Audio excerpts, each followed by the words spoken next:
Hello everyone and welcome to this stream on Ding against Gukesh game 13. Let's have a look. I'm hoping that everything's going to be fine today. It was a little bit ropey at the start yesterday. Well, we'll see. We'll see how it all goes. It's just let me know if everything's okay and everything's decent, and hopefully it'll all be fine. The amazing thing about this stream, of course, is that we look at this together with Leela. This is going to be Leela live, and just in case you haven't seen this before, what Leela is actually doing is giving an evaluation bar, but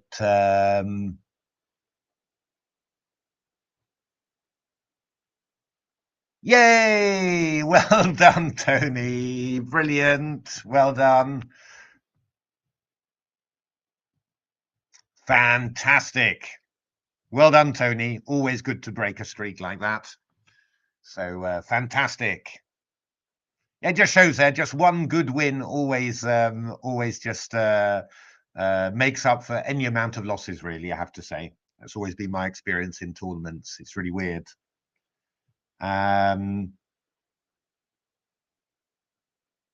Oh, fantastic. Hi, Trisquid. Brilliant. Thanks very much. Hey, Mr. Beats. So just to let everyone know, I'll only be doing a stream until 11:30 today, unfortunately. So we celebrated my mum's birthday last weekend together, but today is her actual birthday. So there's going to be another little celebration as well. Crazy. Just tomorrow for the final game, I will be streaming all the time, and also if there's tie breaks, I'll be streaming the whole time as well. So hopefully that should be fine.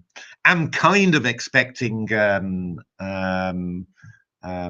a tough game today. I was talking about it with Michael Adams, England's top player, and always interested to know what he thinks. He's always very brilliant somehow, brilliant practical mind and all that. But he said he really thought that Gukesh would. Thank you very much, Trisket. It's he really thought that Gukesh would give it a go. Thank you, Tony. She'll be she really likes her birthdays and Christmas as well, actually. So she'll be very happy to get birthday wishes. So he really thought that Gukesh would give it a big go. He said probably any other player you wouldn't expect it. You'd expect just a lot of caution, but with Gukesh, he does think he's gonna give it a go. I mean, I'm not sure. Everyone's sort of mixed feelings about that. I mean, I do tend to think that he's really been very, very good at Rapid in the past. Kind of Magnus level almost at one stage. Presumably he's not quite up there just now, and he won't reach those heights during this match, but still pretty dangerous. I mean, I certainly don't think things get much worse for him if E4 from Gukesh. So I think that Mickey was right. Gukesh is going for a fight here. He's right, of course. I mean, in principle, because it's him, right? To fight all the time, to always be ready to go for things. So if you're not gonna win the World Championship, at least go out doing it your way. Yeah, everyone thought Nepo was a slight favourite in Rapid. He's a really strong Rapid player as well, Nepo. But it's the French! Wow! So Ding really is going to spend his whole match defending the French. Wow. That is interesting.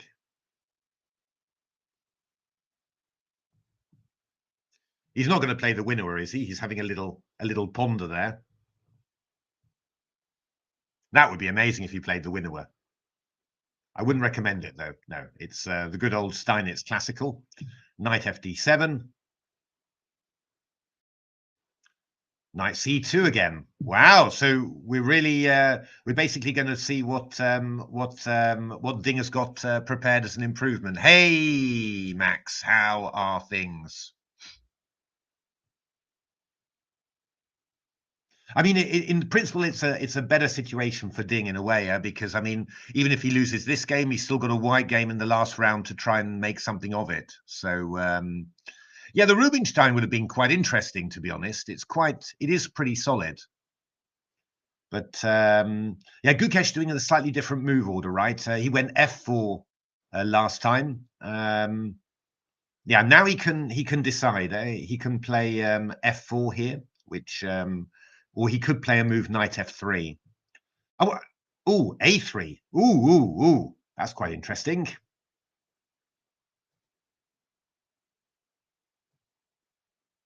So it could easily transpose somehow, but yeah, Leela's top move there was knight f3, f4, the normal moves, and then a3. But I think a3 will transpose to possibly to knight f3 lines somehow. So let's have a little look. I'll just fire up my my hierarchs and see who's played this somehow. It's a somewhat unusual move order, but most likely is just going to transpose into normal lines. So let's have a look there.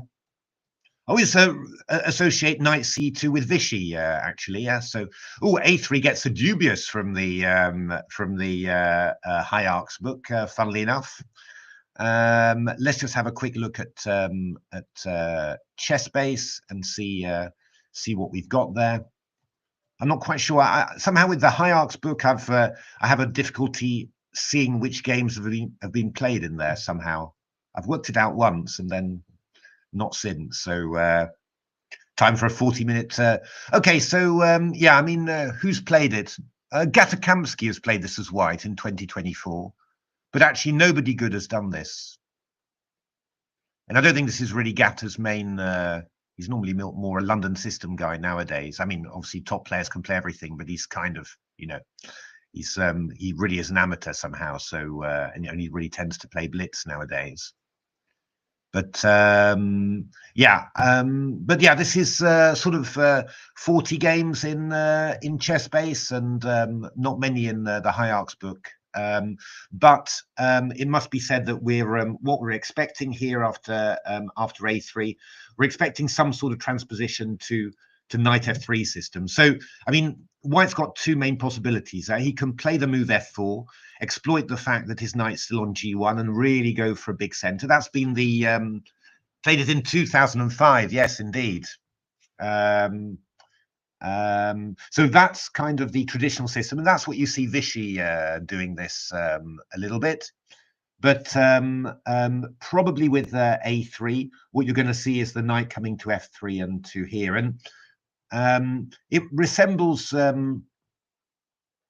It does end up resembling this line an awful lot when you do this. So let me just maybe show you what might well happen. So a3, something like takes. F6, something like this, you could end up with this sort of position, and then presumably the knight comes back to c3, and you carry on like that. And it reminds me an awful lot of this line, reached from the French Tarrasch, in actual fact. So c3, c5. And then you go bishop d3, knight c6, knight e2, takes, f6, and knight f3. It's sort of like a nice transposition.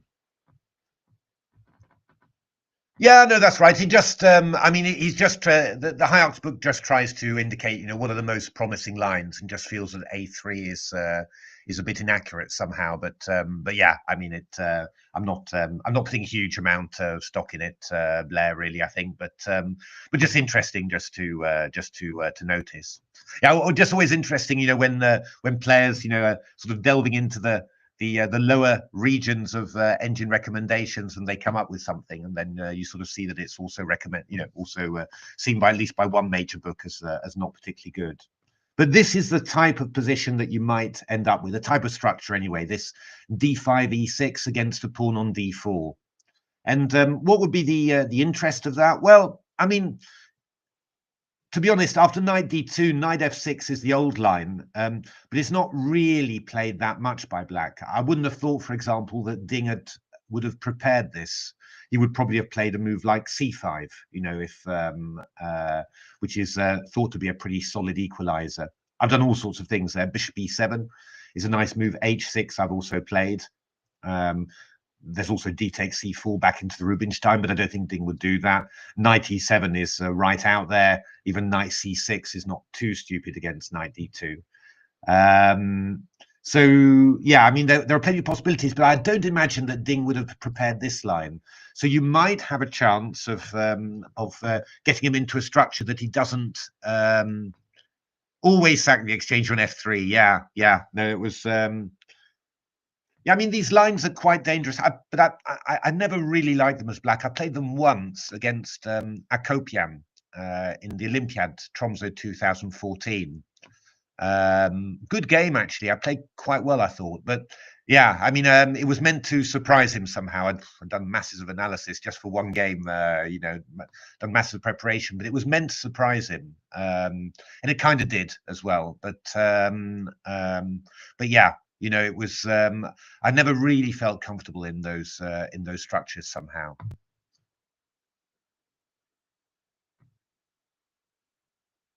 Yeah, I'm not sure how much experience Ding has got in that sort of structure, to be honest. I'm just going to have a look to see what Ding normally does against knight d2. That might be quite interesting because I mean, I think this is kind of the thinking behind this move a3, right? I mean, get Ding into maybe a typical French structure that he hasn't had much experience with, and also have a little move order at the opening to make him burn some time. You know, that was the thing.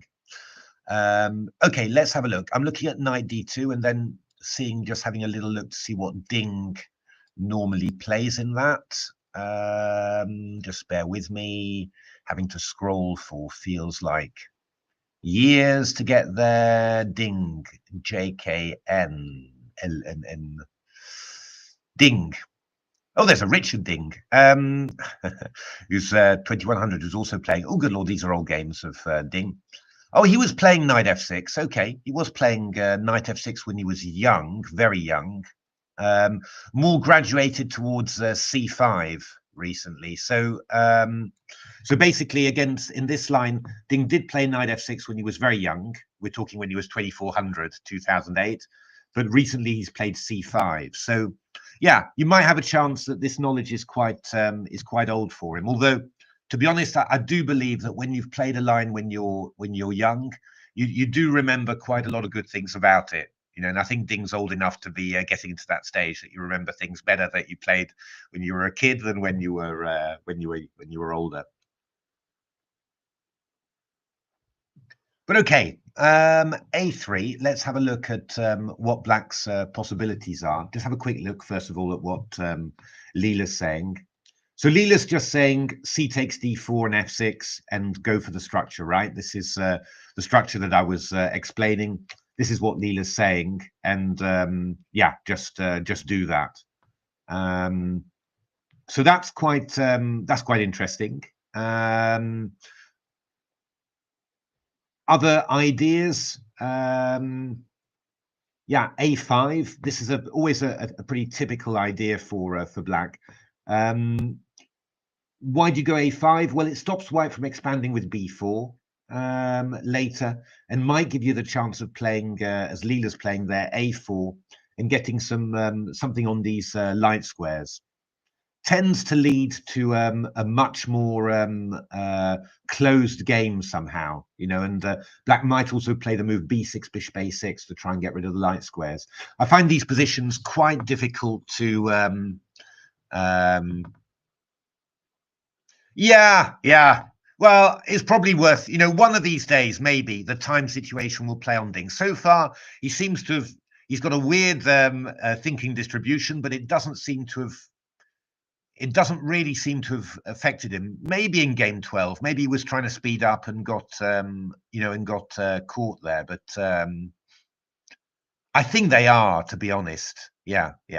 No, I mean, he should be recalling prep, I guess. But I'm not sure, although will he have prepared specifically this move? I think he's probably trying to work out, okay, I know what I was going to do against f4. I know what I was going to do against knight f3. So, you know, is there something weird about it, or you know, I think that might be the idea. Because yeah, I mean, he's also the other thing, you know, that he's got to think about is that the nice thing about a3 is it is actually a useful move in both the knight f3 and the f4 lines. So I mean, he's also got to think, you know, White might be looking to play the f4 line anyway. For example, if you go, I don't know, b6 or something like that, yeah, maybe Gukesh will play f4 now, you know, and in some lines he might go knight f3. There's also the possibility, by the way.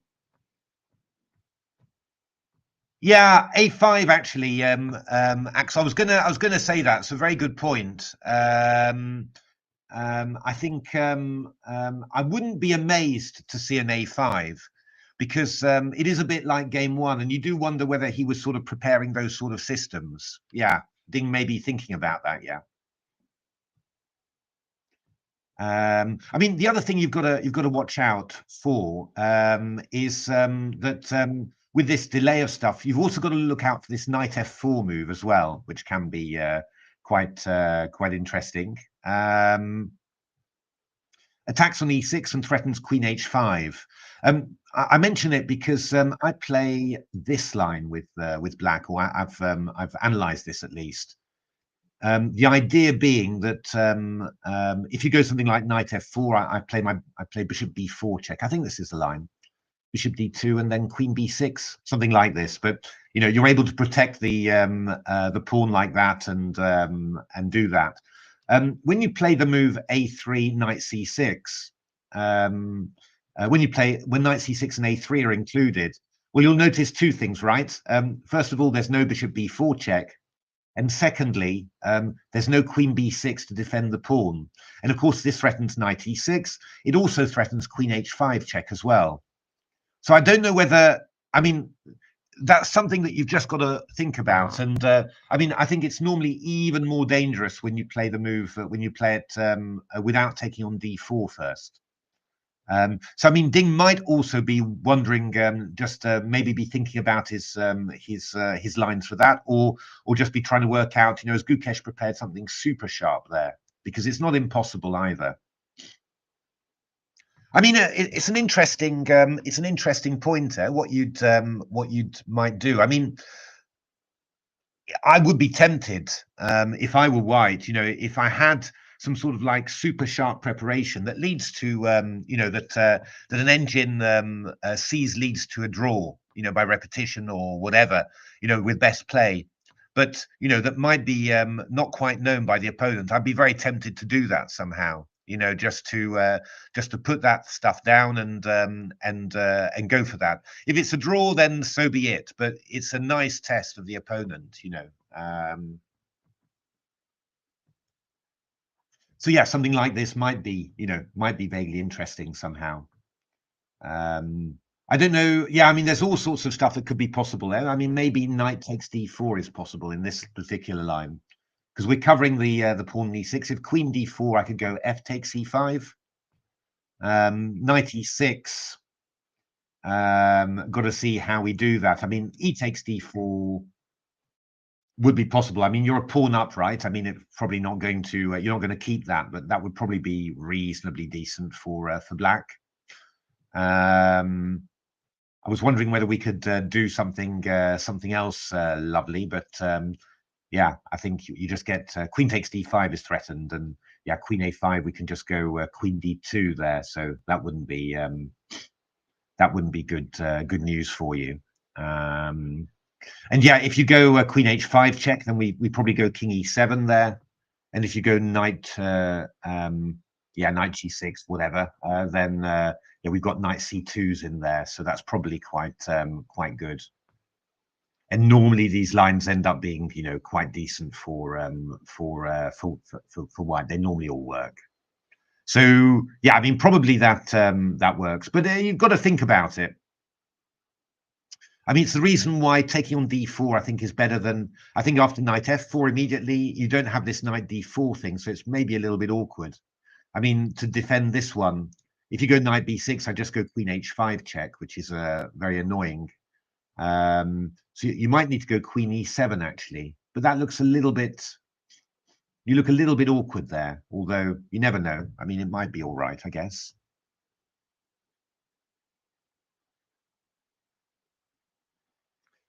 I'm sorry, just pausing. I was just wondering about stuff like bishop d3, and you know, you've got threats of bishop h7, and there's a Mariotti game. That's why I was Mariotti Larsen is on this channel, and there's it comes from a wing gambit, but it's it's quite interesting somehow. So, but yeah, I mean, I think you probably need to go queen e7 unless you had something interesting. This must be terrible. Yeah, you would have thought. So yeah, so I mean, yeah, I mean, takes and f6 is definitely a possibility. And then I guess I don't suppose you're going f4, though it's not impossible. Now you stop bishop b4. That's not impossible, actually. The one thing you've got to watch out for, though, is after d takes c5, f takes c5, we may well have queen h4 check there, with the idea of g3, queen e4 hitting this guy. I do not believe that that you're going to be able to trap the queen on there. You know, that doesn't normally work. And yeah, if you take on with the d pawn, that happens sometimes, but bishop c5 is going to be rather dangerous there. So I don't suppose that would be the choice, f4 in this position. So I think, yeah, I don't think knight f4 will work unless there's something quite remarkable. And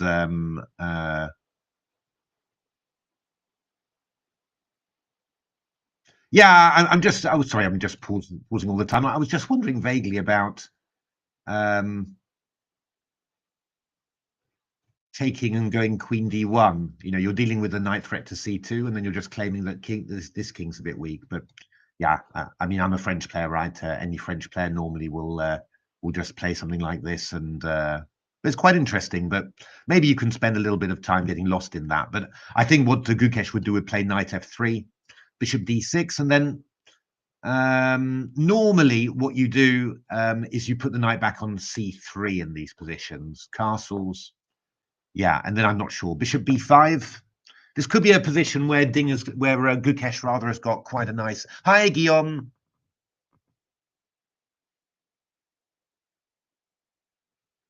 Yeah, no, that's right. I mean, it's got to be the right type of thing, Max. You know, something not a line that's known to everyone, but an unusual line. You know that where it's not obvious that it's a draw by repetition, but it could be. You know, and you know that's also not such a bad idea, really.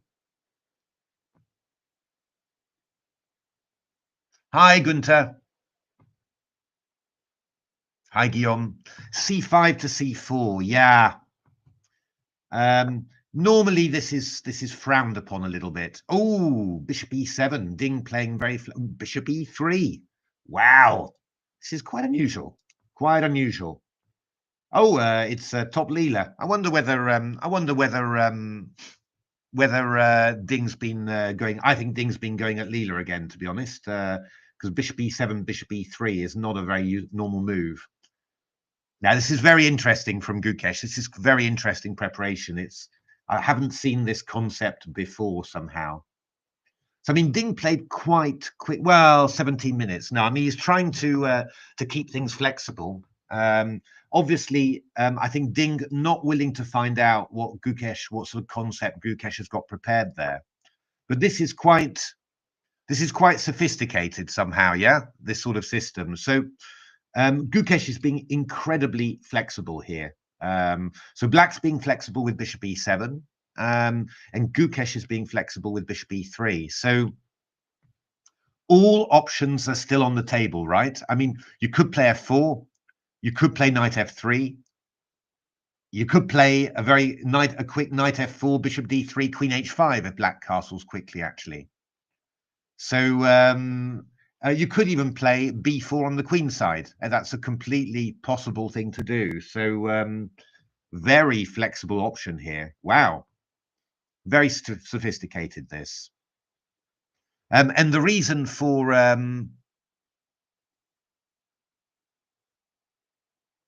Yeah, yeah. I mean, I'm not quite sure what plan. Yeah, he's trying to keep everything flexible. That's definitely true. Probably feels that's where his chances lie better, rather than giving Gukesh a clear structure. But there's a bit of a danger as well in doing. Oh, this is a really sharp line. Yeah. I mean, this is the draw. I mean, the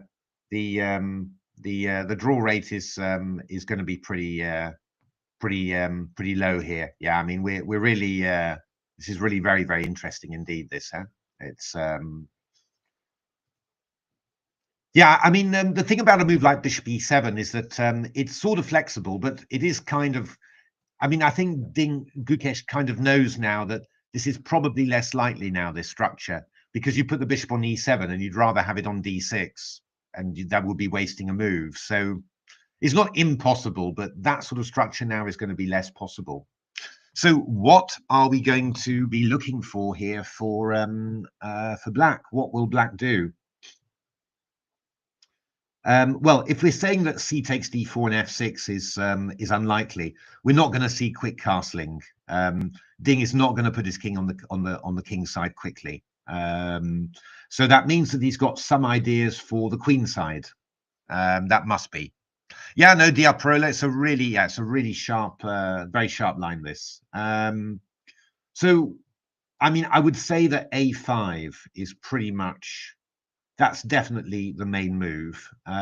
Queen b6, very common French move, but you've kind of missed the boat on that one. Well, no, that's maybe not true. Well, maybe, yeah. Well, we'll have a look at that. It's possible. We could talk about Queen b6. I mean, you could play takes on d4 and play the knight to b6, or because the bishop's rather unusual on e3, you could try and claim that knight b6 immediately is possible. Just keeping things flexible. The idea is takes knight c4, and you're attacking this guy now. So that would be a possible idea, and you're just flexible. Maybe you'll go bishop d7, knight a5, bishop a4. Try and make use of this pawn structure and these weak squares somehow. Botvinnik Smyslov. Yeah, I mean, whenever Botvinnik played a World Championship, the French was normally interesting. I mean, against Tal, it was a mixture of French and Caro. And although I think in the return match, Botvinnik was only playing the Caro. But yeah, we've always had that.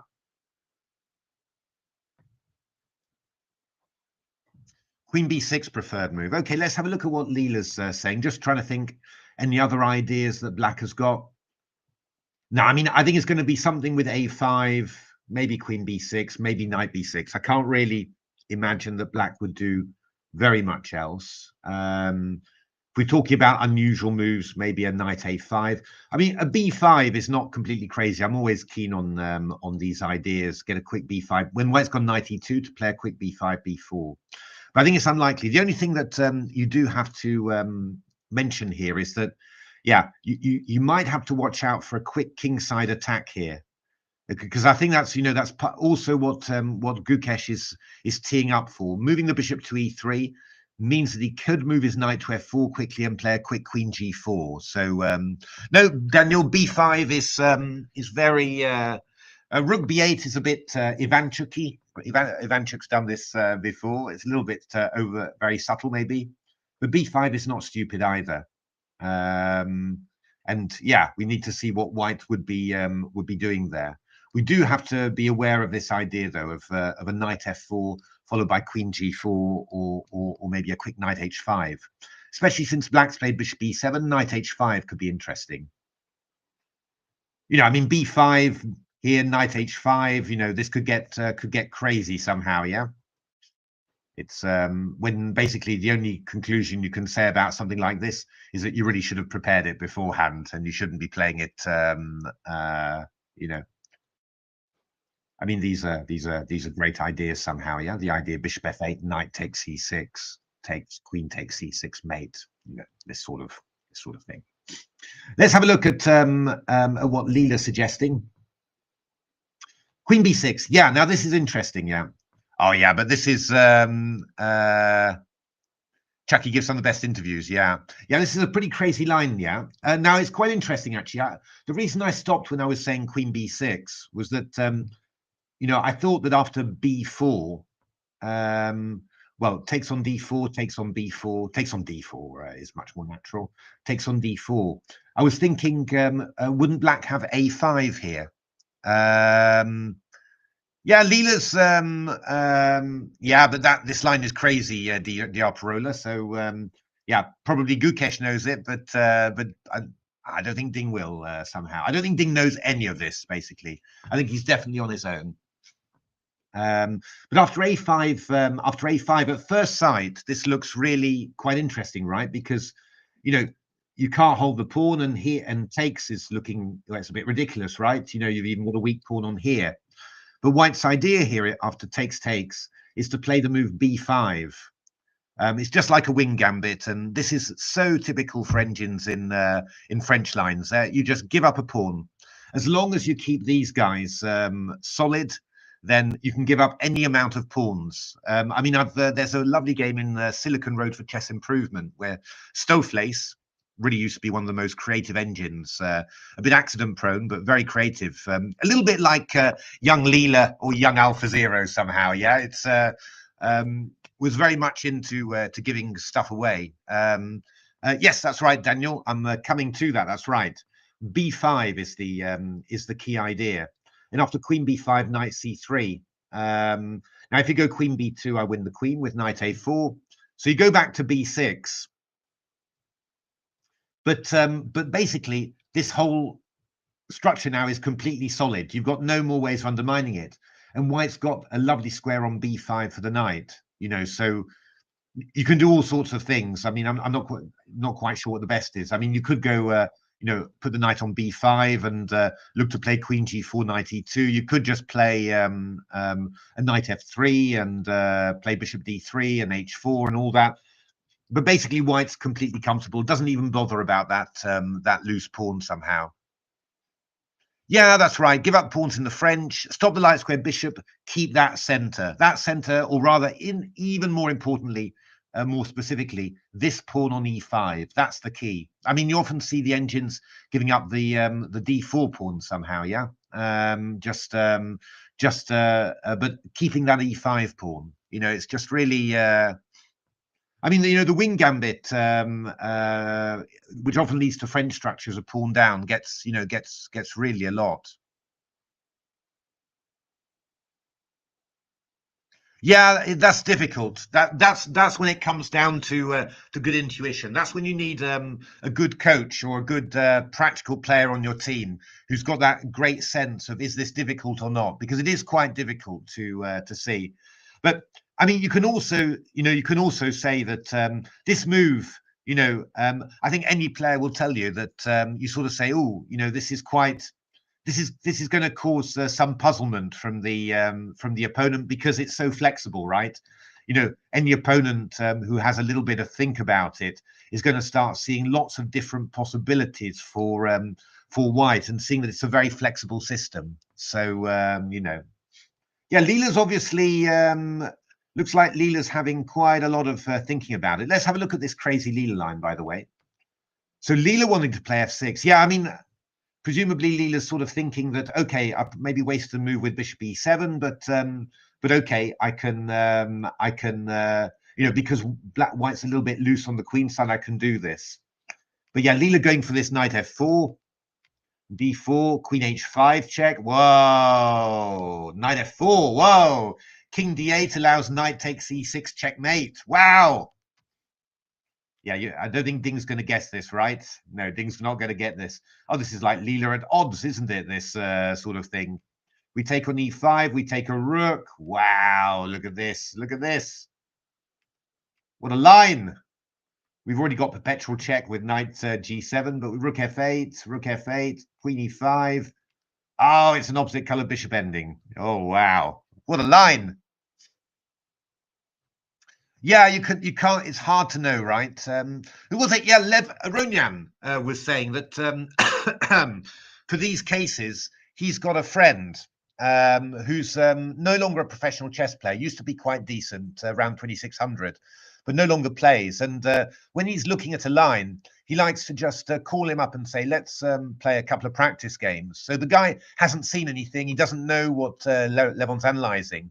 And he just has a look to see, you know, how does it go? Does the guy find something plausible very quickly? Or does he struggle? If he finds something plausible quickly, he doesn't do it. If he does, then if he doesn't find anything plausible or seems to be a little bit dubious, then Levon knows, okay, it's I can try, and that's exactly the sanity check you need, I think. Yeah, this is boss level tactics. Yeah, yeah, that's why I was trying to trick Lev. That's right. Yeah, he's difficult to trick. I'm tricky, but unfortunately, he's tricky and then also better in other respects as well. So, but yeah, this is real amazing tactics. But yeah, very high chance that Gukesh knows this. You know, that Gukesh knows this line, but Ding doesn't. So that would be yeah, but Ding would never go for that. I think.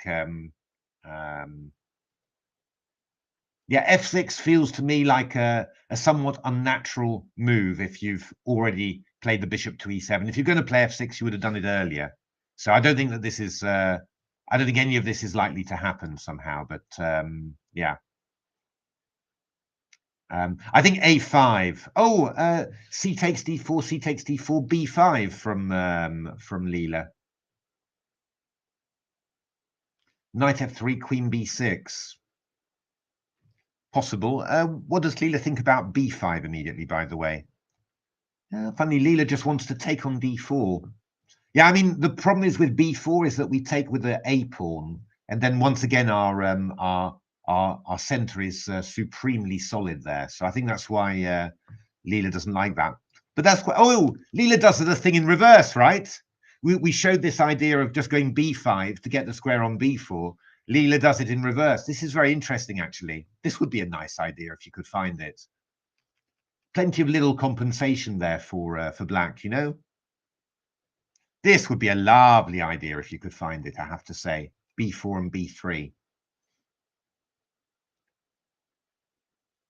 Ah, yeah. Laura was very nice. She's a good player too, actually. She's sharp tactically. She can analyze very well. But she was yeah. Well, I think she was letting Levon have a go and let me be the the fool guy for all of his refutations.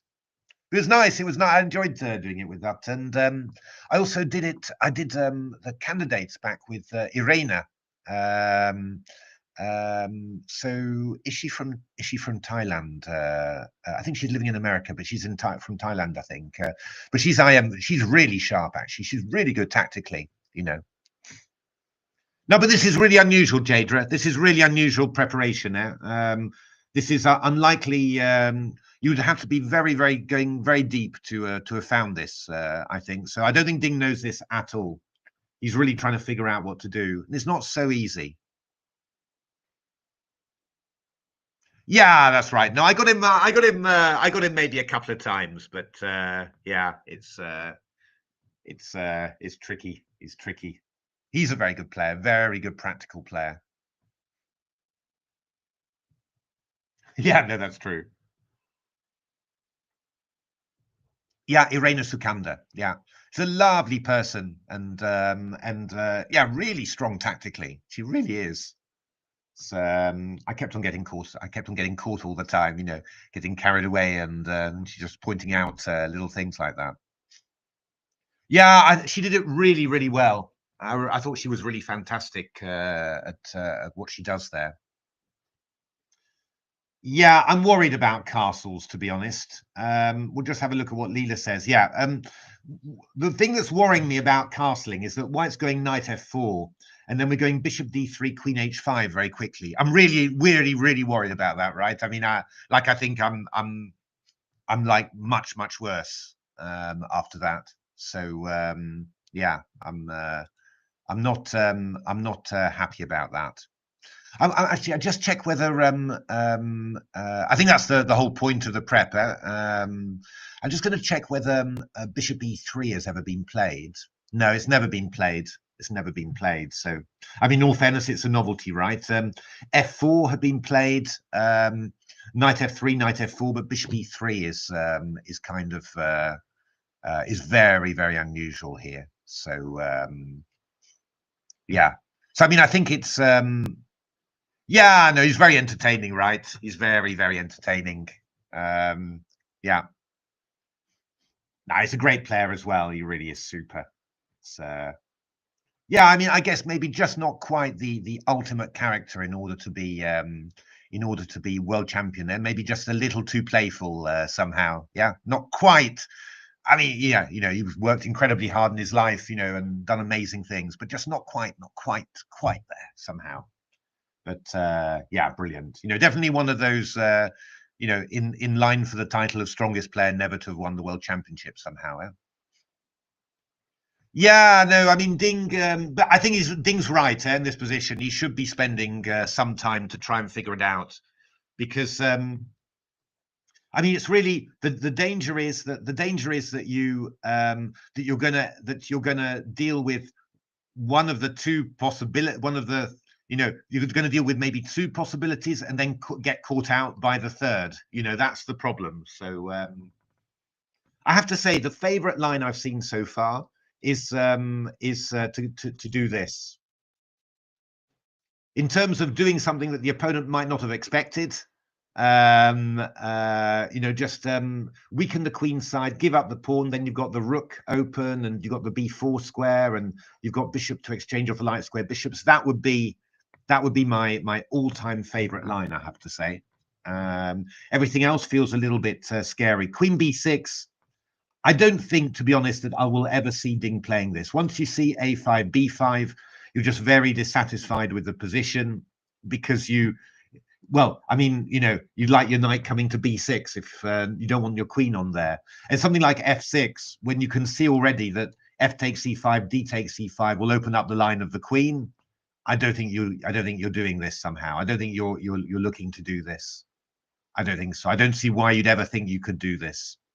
I mean, I'm not even sure, to be honest. I mean, knight f4 is a very sharp line, but I mean, knight f3 looks very reasonable to me. So, I'm not quite sure. Nah, maybe I'm overdoing that one, but yeah, I don't know. I don't think I'd be amazed if if any human player thought that f6 would be a good idea somehow. No, not a hope for women's world champions. It's too confusing as well as you get later on. I mean, you notice I didn't give all the yesterday. I couldn't give the I didn't even start on the knockout world championships. Although I could name a few, right? I mean, there's Karpov, and then there's Kazimzhanov, Ponomarev, Halifman as well, somewhere around it. But I'm not very sure about those.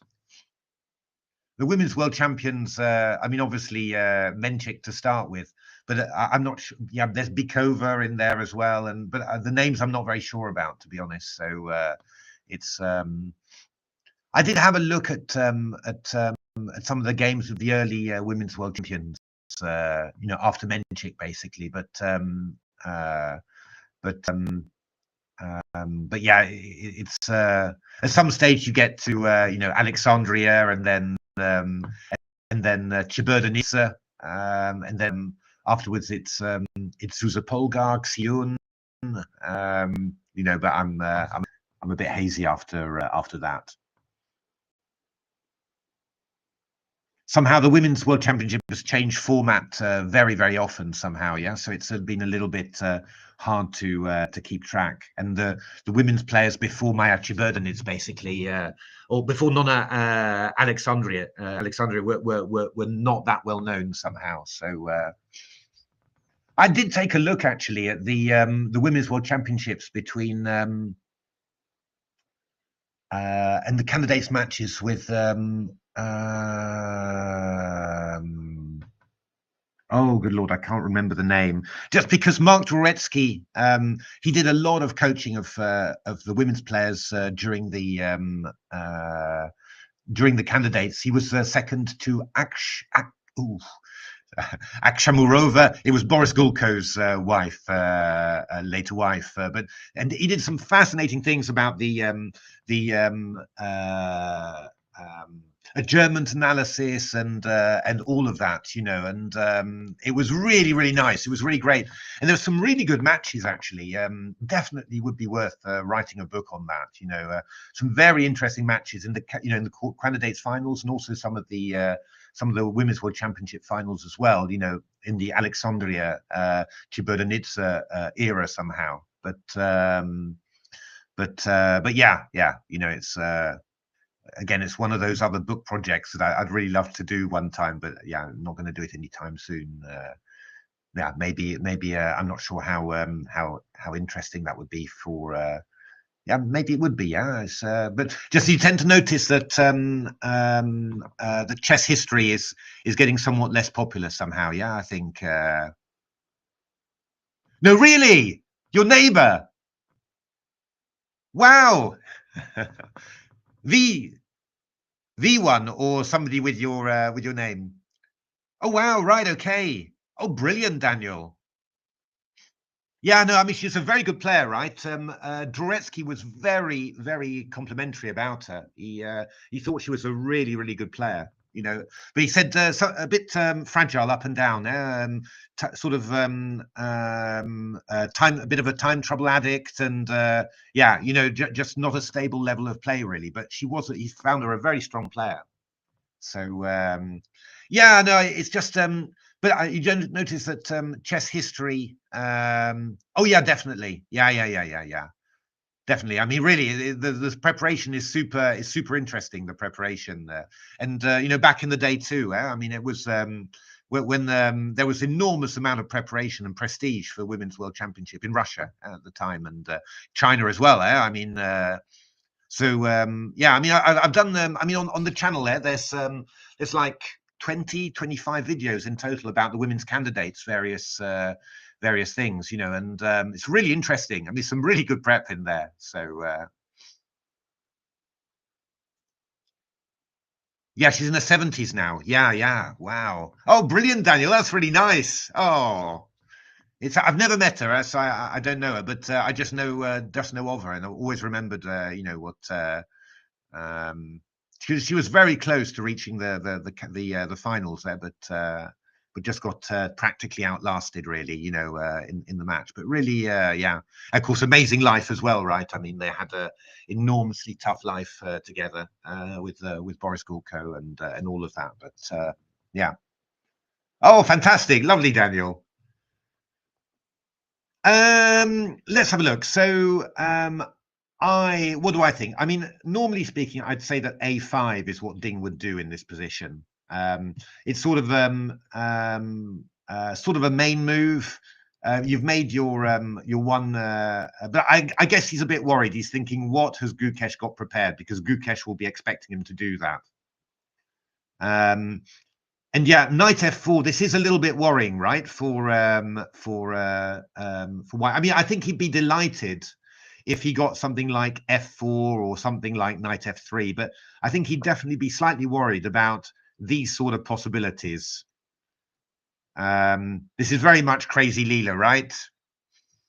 By the way, Daniel, you're living in the US now.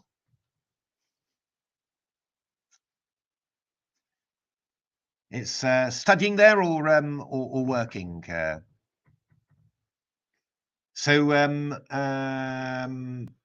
yeah, this is worrying, right? I mean, I would be worried as a French player. So let's have a look what Leela's saying. Oh, a4, bishop d3. That's what Leela wants there. And then Leela wants queen a5. You're threatening c takes d4 here with the pin. So king f1, queen b6. Yeah, but Leela's going for it, right? Leela's going for this. Oh, God, this is another line that... Oh, yeah. This is another line where Leela's... Yeah. I mean, you know, that sort of line...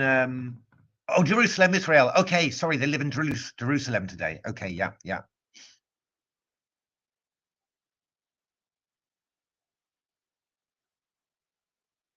Yeah, because I think Boris was devout, right? I seem to remember.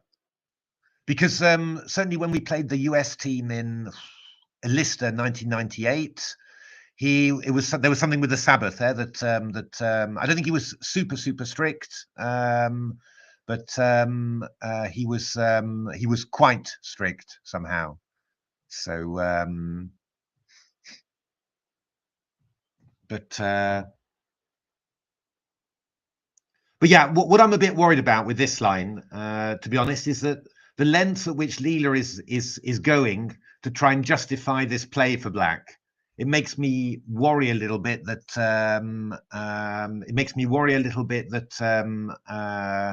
that if you don't do that, then you're going to get into trouble. So at the moment, I'm thinking that this is actually a kind of a stroke of preparation genius from yeah, he definitely will. She's strict also. Ah, okay. I didn't know that.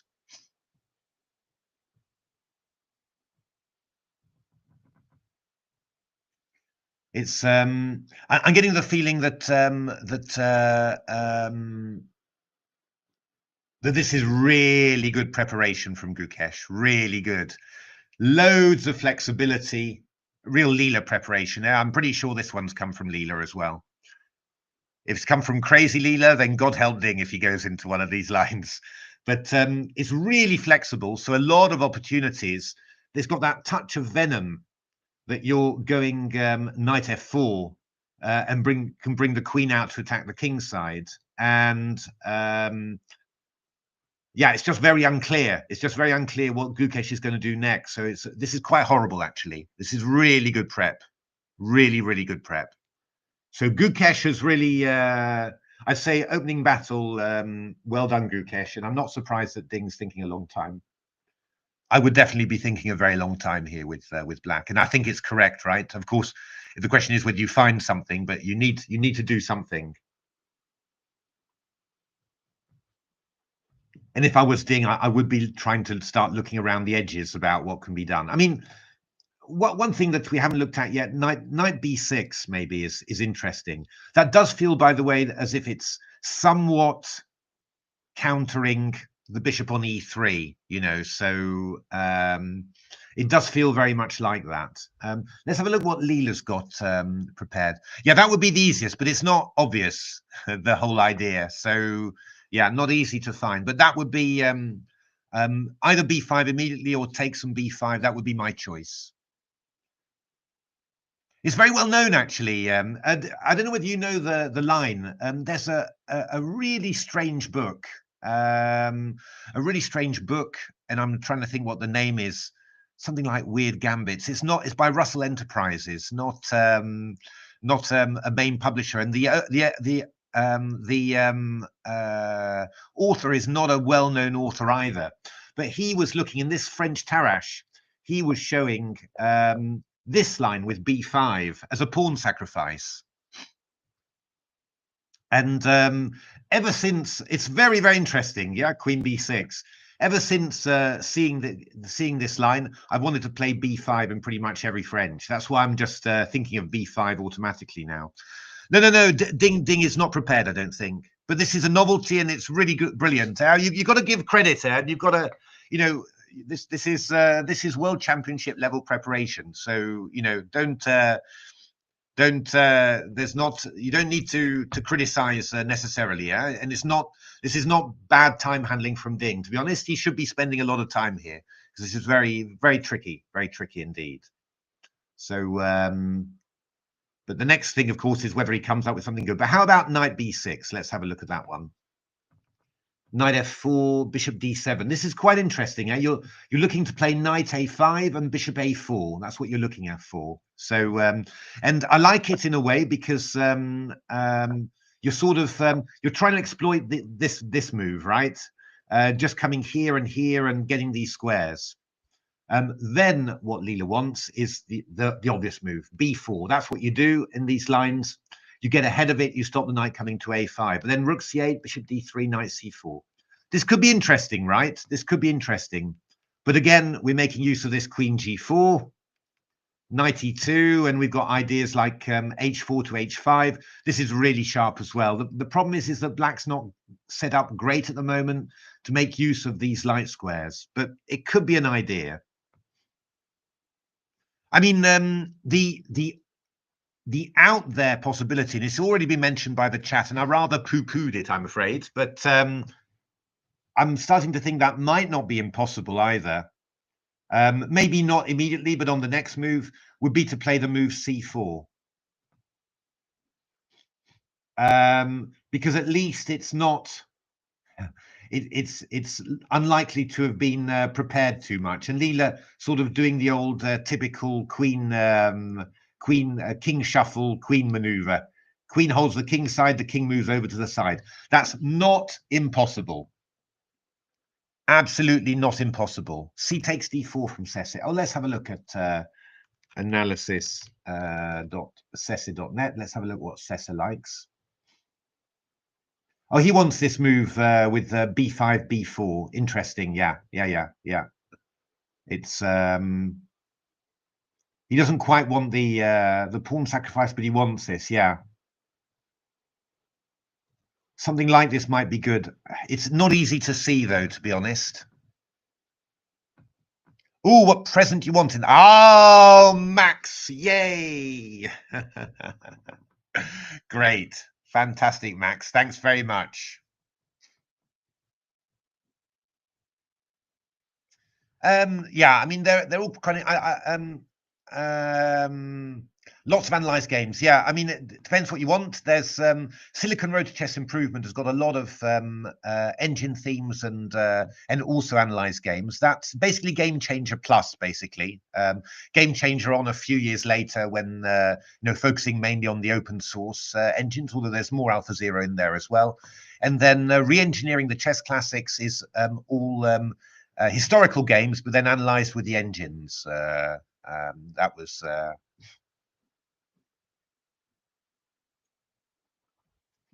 yeah, I know St. Jukes, but I think he's got to, right? Or he's got to spend some time. At some stage he's got to move, of course, but he's got to work out what he's going to. It's going to be crucial what he does now, I think.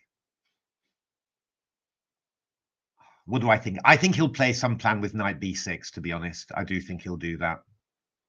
I think he's going to play some plan with knight b6.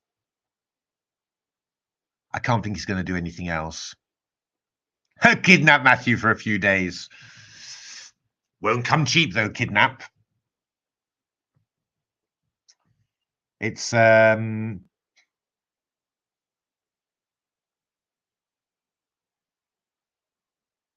this is nasty. What Gukesh has done. I'm pretty sure they thought that the Ding would spend something like 50 minutes an hour on this. I mean, I wouldn't. I would like Gukesh. I would like Ding now to make a move. By the way, my pleasure, Max. I would like Ding to make a move now. I would actually like that, but I think he'll go down to 55 minutes before he does. Let's have a quick check. What's Leela still recommending? This A5 line. Yeah, it's crazy, right? But look at what Leela's asking Black to do. All very specific moves, and then just grabbing a pawn and almost getting its queen trapped. And then afterwards, Leela's attacking on the king side, and oh god, 3 pawns down. That's what Leela suggesting. And I mean, give me white any day here, right? I mean, I don't like this at all for Black. So yeah. And that's the worrying thing. I mean, of course, we don't know it for certain, but that's what's really worrying me somehow. Like this line, Leela sort of thinks that you've just really got to make a huge effort in order to make anything of it. That if you just let white go queen g4, knight e2, or queen g4, knight f3, probably you're lost already, right? Or good as lost, basically. I would say, to be honest, John, indeed, that I thought that the forward chess version worked really well. I did think it worked very well because you can do it on several levels. Yeah, dense analysis. Yeah, I mean, they've sort of done it in a nice way where there's stuff that you can put to the side and you can just focus on the words. The idea was really, I thought a lot about how to do that, and I really did want to show what the engines could do, this way of analyzing when engines play each other, and the sort of the games that you can sort of get when that happens. I really wanted to bring that across in the context of the old game. So that's why quite a few went in there somehow. Yeah, I like the book a lot. I really do like the book a lot, but I don't think it's been a huge seller, to be honest. Yeah, again, historical chess is much less popular nowadays. I don't think I'll do another book on historical chess, really, or certainly not intending to for it to sell a lot. Maybe as a labor of love or something like that, but not really, not really for that. But knight b6 played by Ding. I know my people. He played knight b6. Yeah, no, that's right. I mean, I think the forward chess worked really well. I really liked it like that. I thought it was beautiful because sometimes you don't feel like it, but sometimes you do, and you can just see it and then just go back, and it's nice. Doing that only with a manual chessboard, it's maybe a little bit tougher somehow. But New and Forgotten Ideas by Minev. No, I don't know that actually. I don't know that at all.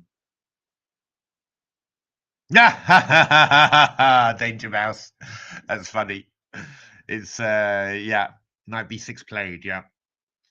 Yeah, no, I think that's by far the most normal move. You're trying to find something that's not part of Gukesh's lines, and also something that's vaguely reasonable. And yeah, knight coming into c4, hitting the bishop on e3, it makes some logical sense, right? So I think there's two moves that Gukesh can play here, right? There's or that seem natural to me. There's more. There's b3, which is very natural, just to stop the knight coming into c4. And then I imagine that Ding will play a5 to a and look for a4 to try and force b4 and get the knight into c4 anyway. We can play the move knight f4 here. And simply ignore it, and just sort of say, if knight c4, yeah, I'm not quite sure what white's doing after knight c4, to be honest. I mean, I can take on here and go queen g4. This is possible. Always a bit nervous about giving away the light squares, but it's probably quite okay, yeah? I mean, I'm attacking this one. If g6, I guess I go knight e2 simply, and then I'm just going to go h4, Yeah, I would think so. But I would have thought that maybe Gukesh is at the toilet or just taking a couple of. Well, I think maybe Gukesh will take a few minutes to. Oh no, he's played quickly. A few minutes to compose. I was going to say because we know what happened in game 12 there, that he just whipped out moves straight away. So, but he's played knight f4. To be honest, I would think that Gukesh would still be prepared here because yeah, this is quite a natural move for white. Yeah, I mean the other ideas. So knight f4. I mean b3 was possible. The other idea that you could consider would be just to play a move like knight f3 with the idea of just moving the bishop back when you go there and then you hit the knight with b3. But that would be a little bit wimpy. Knight f4 is the concept, I think. So okay, I mean I think Ding. Well, he's got a number of ideas. I mean, bishop d7 feels a little bit risky somehow because of d takes c5. Yeah, after knight c4, takes, maybe we go queen g4, hitting this guy, or go knight f3. It's not so easy to be sure that you're going to get this pawn somehow. Maybe queen a5, but we can, yeah. I'm a bit nervous, put it that way, about it. So I think bishop d7 is a bit over risky. So I think that we'll see takes from bishop d7 from Ding. I think that would be my idea. But it's not impossible to see knight c4. Huh? Not impossible. But yeah, I think that this looks rather risky. Yeah? C takes d4. We take on here first. And then I guess we can do several different things. Actually, this is so bad for black. I'm not quite sure. Because I think after takes, I can actually take here, can't I? Castles, I've got knight b3. Maybe I can do it. That'll be interesting. Okay, well, let's have a look at knight c4 then.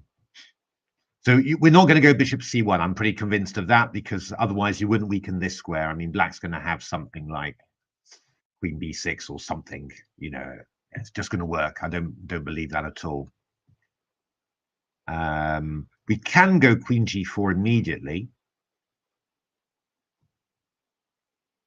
That would maybe be the best way of doing this, right? So hitting that one. Oh, he's taken on d4. Yeah. That had to be. So c takes d4 will be played very quickly. And then bishop d7, I guess, or something like that. Knight c4. Knight c4 played. Okay. That's probably not Leela's favorite. Oh, it was one of the top 3 moves. Pretty much of a muchness there. Okay. Yeah, this is going to get sharp though now.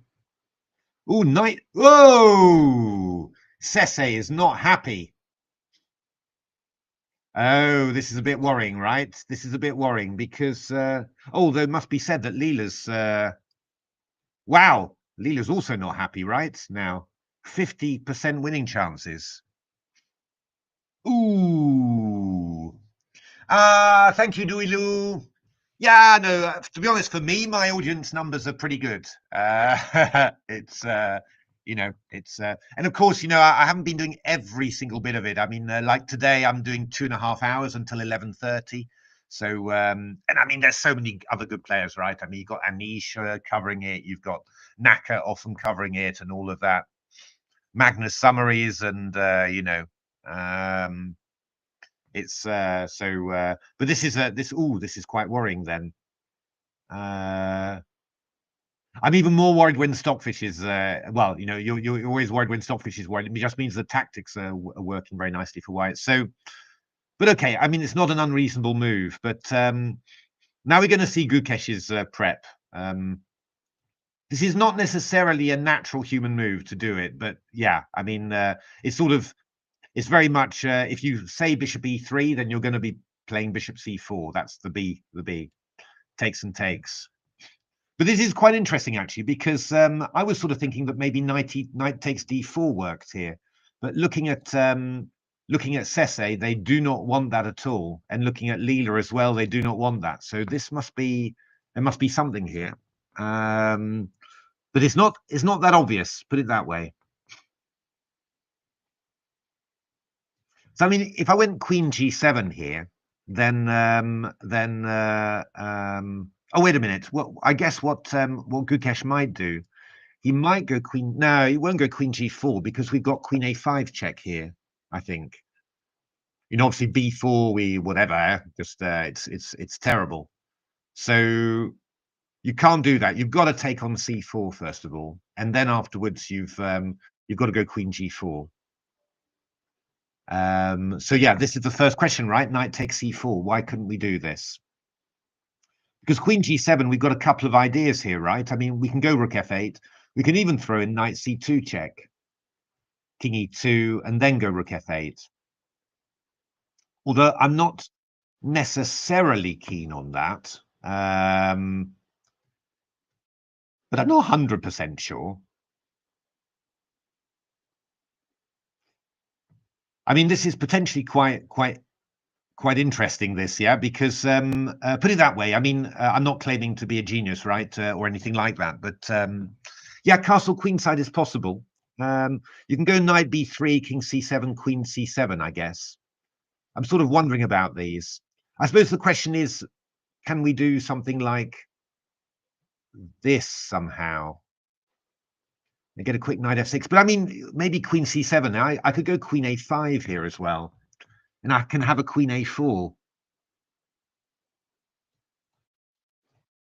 I mean, to be honest, the worrying thing for Ding, to be honest, is that if I'm sort of seeing this and saying, well, it's not clear to me that am I really worse here as black, or am I getting counterplay, then it might not be obvious to Ding either.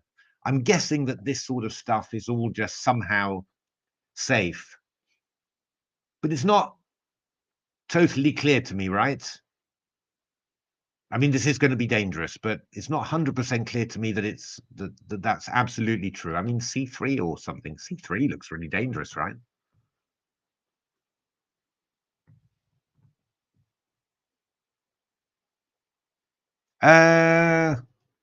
King b1. Oh, you're right. Sorry. We're protected. I haven't taken on g7 yet. You're right, Danger Mouse. You're right, David. Sorry. That was bad analysis. Yeah, that might help somewhat. Okay, maybe this is going to be much too dangerous then. Although c3, right?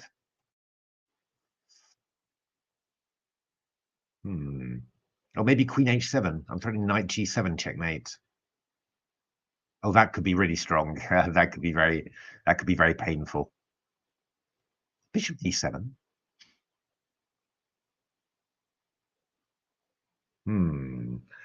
Yeah.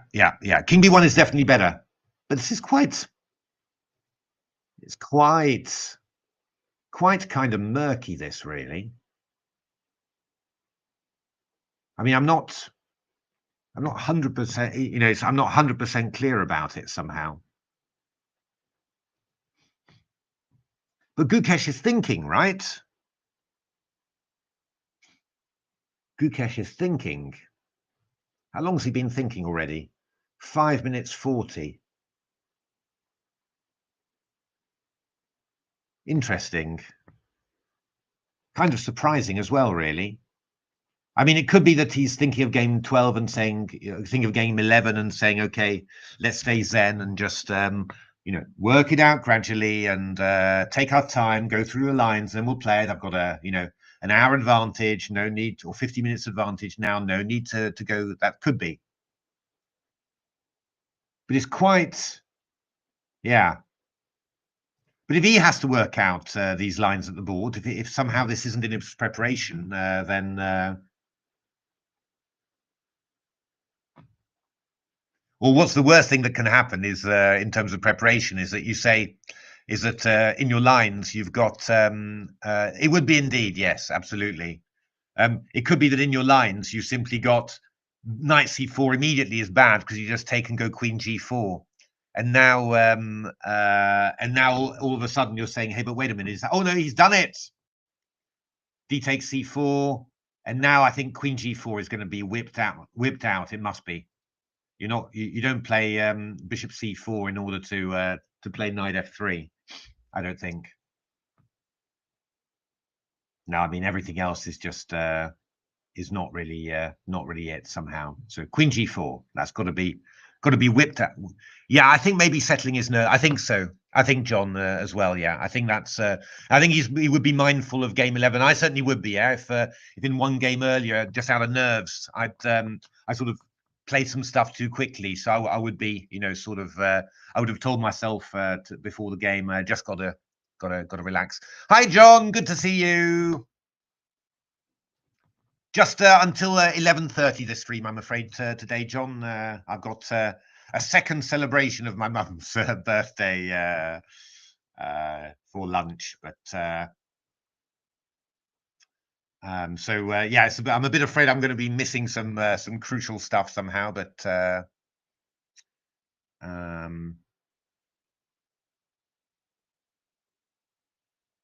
yeah, no, that's right. I mean, maybe you can come back like that, but it's quite. I mean, certainly, yeah. Gukesh is thinking again somehow, but okay, let's give him the benefit of the doubt here. God, Sessa is at plus 1.17 here, so yeah, I shudder to think what Sessa will say if it sees knight d4 on the board. So I don't think so. Well, yeah, queen g4. I mean, g6 would be my go-to move, to be honest. I can't. Yeah, castling kingside immediately would worry me. Although you're not getting mated immediately. Yeah, I mean, knight h5, you could go g6. I mean, that would be possible, but yeah, I don't think you're. I don't think you're going to be particularly looking to castle kingside. G6 feels a bit more natural there. But yeah, I mean, I guess that after knight takes d4, I mean, I guess we're going castles, knight b3, and then indeed king b1 Yeah, well spotted, David. Sorry about missing that. Oh, ooh, that's disappointing. I certainly will. Knight e2 is disappointing. It's not such a bad move there. I vaguely thought about it. I mean, you're going knight c3, and you've got some good control over d5, and you know, but that's really disappointing, right? Because that must be, oh yeah, Sesse's at 0.30. That must be throwing away masses of your advantage. I mean, it's got to be. It's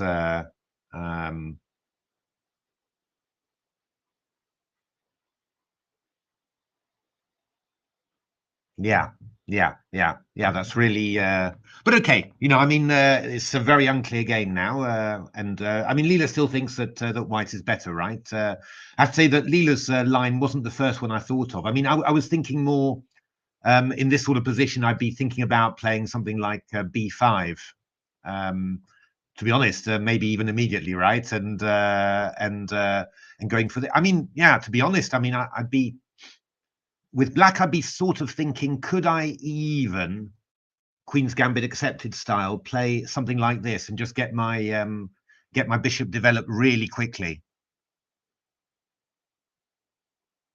Yeah, it might well be, Max. It's kind of an interesting observation. Unwanted wimpiness, says John. Yeah, no, no. I'm a bit surprised somehow. Yeah, it's very surprised to. But he played it quickly as well. Yeah, he played it really quickly. I can't imagine. I'm trying to think. I'm trying to think really, about previous world champions, and I can't really imagine Magnus playing 90. You know, playing 92. I can't imagine it. Obviously you can't imagine Gary or anyone, but I do find this, a slightly odd move. I mean, I'm just thinking about just giving away this pawn, right, and playing Queen A5 and going Rook D8 in this position, and just sort of claiming that I've got some serious counterplay heading your way. I mean, I've also got the threat of taking on here. I mean, you see these sort of lines in the Queen's Gambit accepted. You're just a pawn down, but you've got these squares and a long bishop, and that would be very much my feeling here. I mean, I don't know whether it's even necessary, right? I mean, there are other moves like, I mean, even b4 or Rook b8, even a6. I mean, the one thing you've got to be careful. I mean, I think I'm in danger of maybe knight takes b5. Oh, castles. Yeah, that would be quite quite decent indeed as well. Yeah. Now, I mean, Ding can't see the eval bar, but I mean, Ding must. I'm sure Ding is thinking, "Wow, this is good. Yeah, this is. I'm not unhappy. I mean, Ding will be simply saying, okay, for this opening position, if you'd given it to me after move 8, that I was going to work my way out to this position, absolutely, I will take this. No worries at all. Still got to find something, but I know that in principle I'm within reach of a decent position there. Now, of course, I may be overreacting, because it's just it's one of those things that you see with your eyes, that you sort of see this d5 square, you see the light squared bishop, you see that white's only got a dark squared bishop, and I get very enthusiastic, right, about this. And what white does have, he has these pawns on d4, e5. He has quite a strong central structure and the possibility to attack on the king's side. So we need to be mindful of that. But so yeah, in principle, I mean, the thing that I feel about this is that it's possible black's got really possible to really just win now, just positionally, right? I mean, if white doesn't really get stuff going and sort of fiddles around a bit, then black's got everything, right? 2 bishops, a queenside pawn majority, right? I mean, really nice. It's a semi-Slav style, just for Mr. Beads there. Semi-Slav style. Yeah, I mean, it could be brilliant, right? Yeah, it's so this could potentially be a dream for black. So there's real risk here for Gukesh, but I think I'm also overreacting as well, right? So now one thing that Leela showed was really interesting. It not the first move that would occur to me. I wonder whether I'd even be thinking that way, to be honest. I don't think I would, to be honest. So, well, that's just input. But going f6 straight away to undermine the center. The nice thing about it is that you take. The really nice thing about it, and then the bishop and knight are attacking the pawn on d4. So you sort of think, well, I'm restricting this knight from getting away. Which means that the white queen is not going to be heading out. Hey, Zaur, thank you very much. Chess Base India for more interesting commentary. Chess Base India is always interesting indeed. Would be interesting, wouldn't it? Non-individual, yeah, that could be an interesting little thing. Exactly. Well, the little guys like Chess Base India barely got any viewers. Chess Base India struggling with their millions. I don't know how many they had. I think that it was 200,000 or something on the stream. I think when Gukesh won, wasn't it? Which, to be honest, doesn't seem like very much to me, really. But maybe quite a few people per stuff, really. It's but this is quite interesting because obviously, you know, what you're. You know, the potential danger is that this knight goes to, I guess, to c3, queen comes to g4, knight h5, and even though you don't have a light squared bishop, you are attacking quite dangerously somehow. So f6, from that point of view, you know, what Leela is saying, to be honest, I mean, I think Leela's just trying to kill the game completely, right? I mean, look at this. I mean, I guess you feel that white's a little bit better here in these type of positions because you can play f3 to block the long diagonal, and white can't, and black can't. So you always feel like this dark square bishop is going to have a bit more scope than black's bishop. I would, you know, put this as a slight edge for white, but but in principle, it's a world championship drawing line. This, right? Again, you don't put things like this past Ding. Give spammers a slap instead.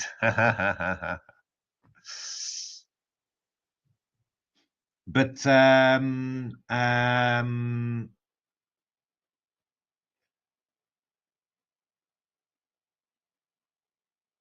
oh yeah. But it would tell you it would be so good, right? I mean, well, let's take an example here. If you see the eval bar here, and you see, for example, that Sese is saying plus 1.1, then you just play queen g4 instantly. You know that knight e2 is not going to be the move. You just say queen g4, you know, and I'll work it out then. But I know that it's good, so I will work it out. It's. I think you're right, Max. I think Ding's looking like the eval bar tourney and lost. Oh, it's I get the feeling that that Gukesh is not really. I hit Ding. There we are, human player. Yeah, no, but this is a very human move. It's 0.46 from Sese, but yeah, this is absolutely normal. So I'm not at all surprised that Ding is playing this. It's really the most natural move, and to be honest, it's by far the most ambitious move. Right, this. I would say that with this move, Ding is thinking at least, yeah, I would. If I wasn't prepared, I would, because if I play it tonight, then I think I'm most likely winning, right? If black can't take, because the key question is, can black take on d4 or not after queen g4? If black can't take on d4, then I'm you know, like I know that I'm really good, but the question is, I'm not sure whether it's possible. So yeah. That would be a very handy time to have an eval bar, I can tell you.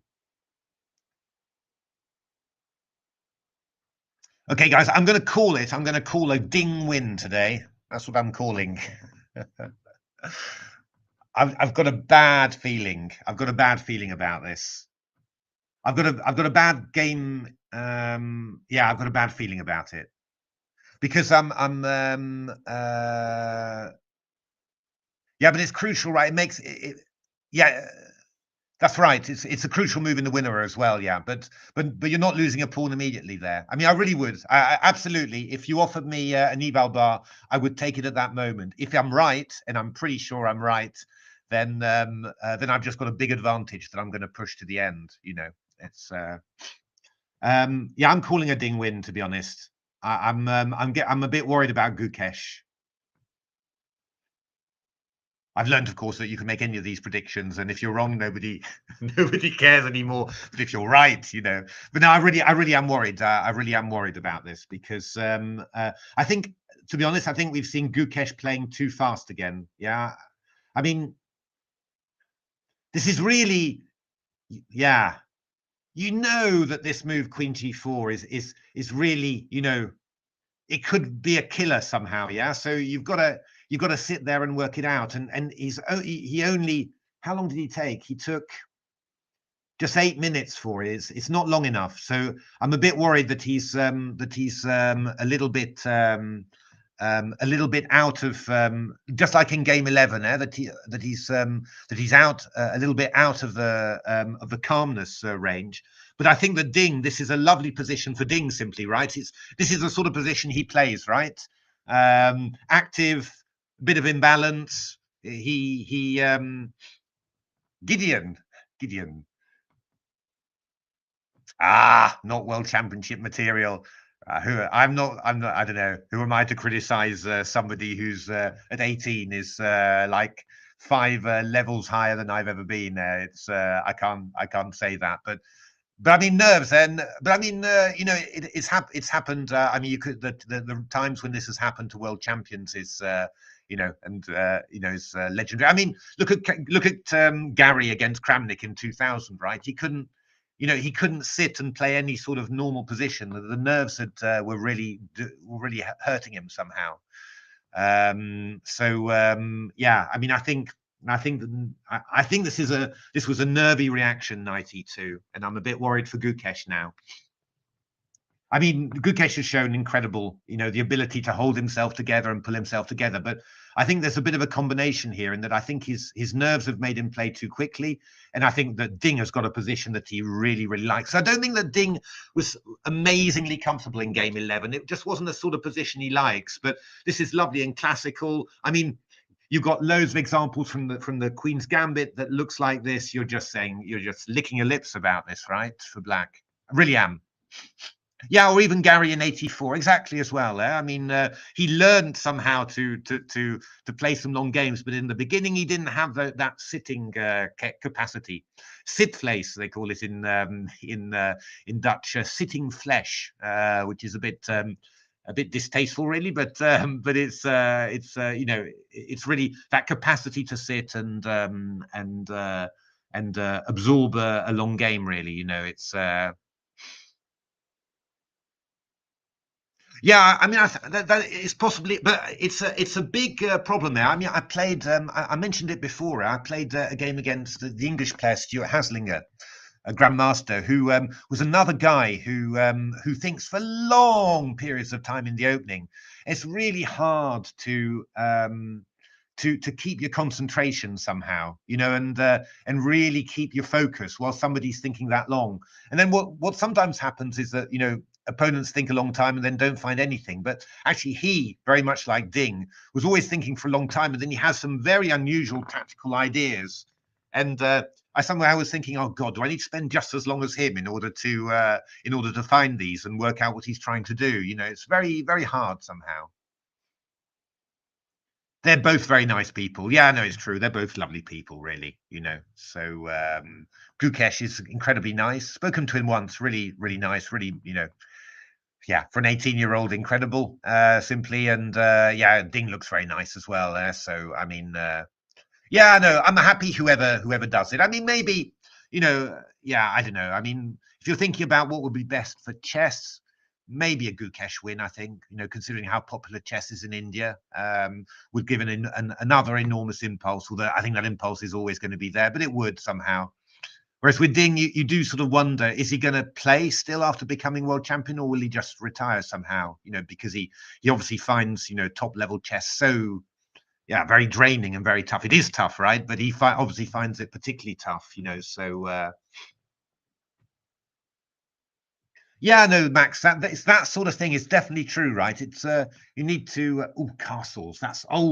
Castles. It's fine, but it's not. Yeah. Hmm.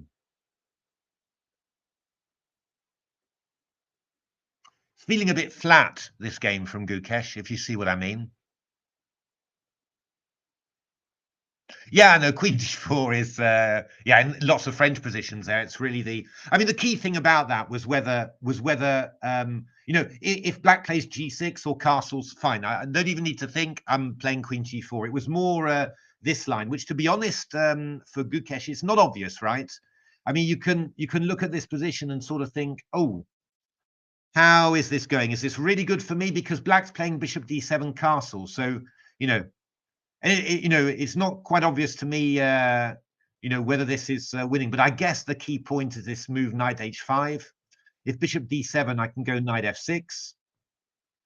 But yeah, I mean, there's just a few little things there that could, C2 actually was probably even better. There's a few things there that could cause you to pause somehow. Yeah. So, but I mean, that was, so it wasn't obvious. That's the thing. It wasn't, it's not like I can look at it and say, yeah, knight d4 is winning. I was sort of thinking, yeah, most likely it is. But when I look at Sese and Leela saying how the black can't take on d4, then I know it is. But at the board, I wouldn't be sure somehow.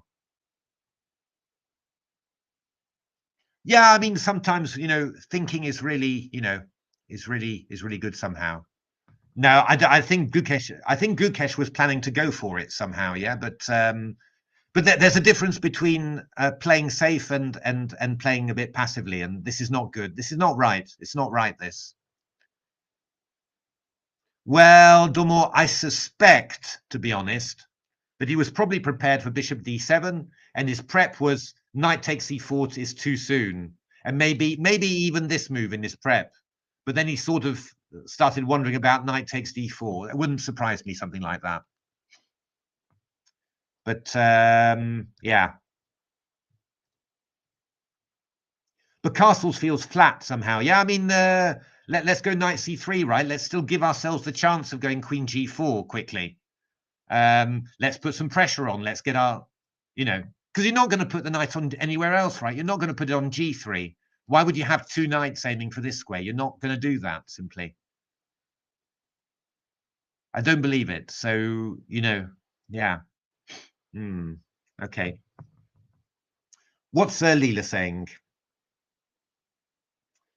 Castles, Leela is saying.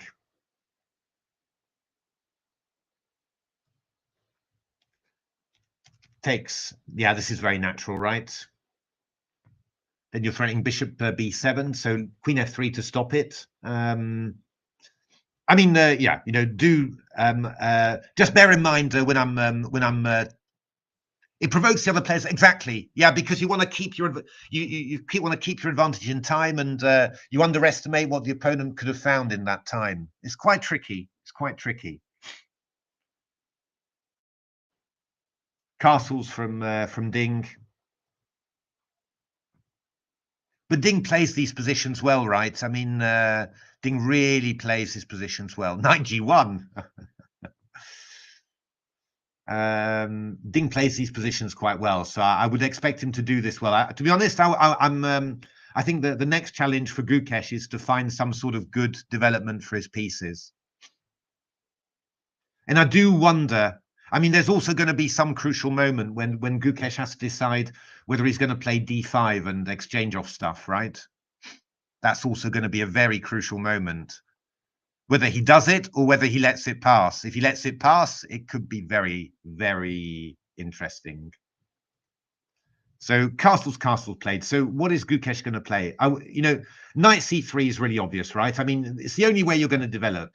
I'm wondering whether he's thinking about knight g3, but I find it hard to believe, but let's have a look what knight g3 is possible from Leela. Knight g3 Leela doesn't think it's so bad, actually. Yeah.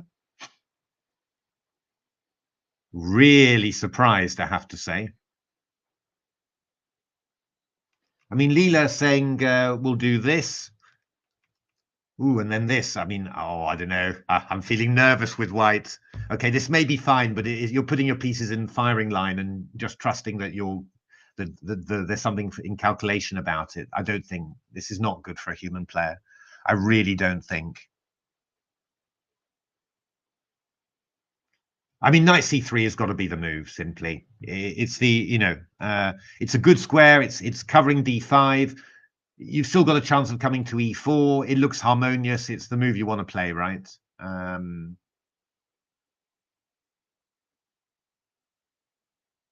So yeah, b4 from Lee. That's quite interesting. Yeah. I mean, we were talking about just giving up the b pawn, but why not? Why not do this? Not give up a pawn, and you've got the knight looking at d5. I mean, that's perfect, right? So I would have thought, to be honest, that this sort of move would be one that Ding would play very quickly as well. And now this is a sort of a key moment, right? I mean, are you going to play a move like at some stage d5 and just end up swapping off everything and saying, okay, we do a draw then? That is a key idea. You've really got to watch out, right? I mean, if black gets in bishop b7 and then I mean, there's nothing dramatic happening to white straight away, right? There's nothing dramatic. I'm getting over enthusiastic a little bit about how good this is, but long term, the seeds of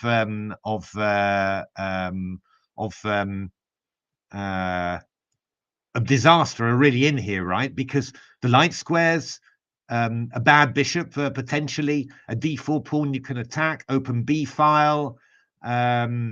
It's a sort of thing that can just end up getting worse, right? I mean, the white's pieces are good, but the initiative starts to run out, and then afterwards you're just left with a solid structure but no activity, and black just getting better somehow. So, yeah. Now Leela's move is quite nice. Queen f3 there to stop attacking the rook and stopping bishop b7. And if you go rook b8, we take the pawn, which not only wins a pawn but also stops bishop b7. So then Leela saying bishop d7 with the idea of bishop c6, and then we're in that really rook b8. Oh, okay. Gukesh can't offer a draw. It's not allowed. I think there are many players, possibly including myself, who'd be thinking about, would this be a good moment now to offer a draw, after the next move, and see how interested black is, because, yeah, but he's not allowed to do it. And should Ding take it? That's an interesting question. Would Ding take it? I think Ding probably would. Yeah, sorry, Max, if. Would Ding take it? I think he probably would, although I'm not 100% sure.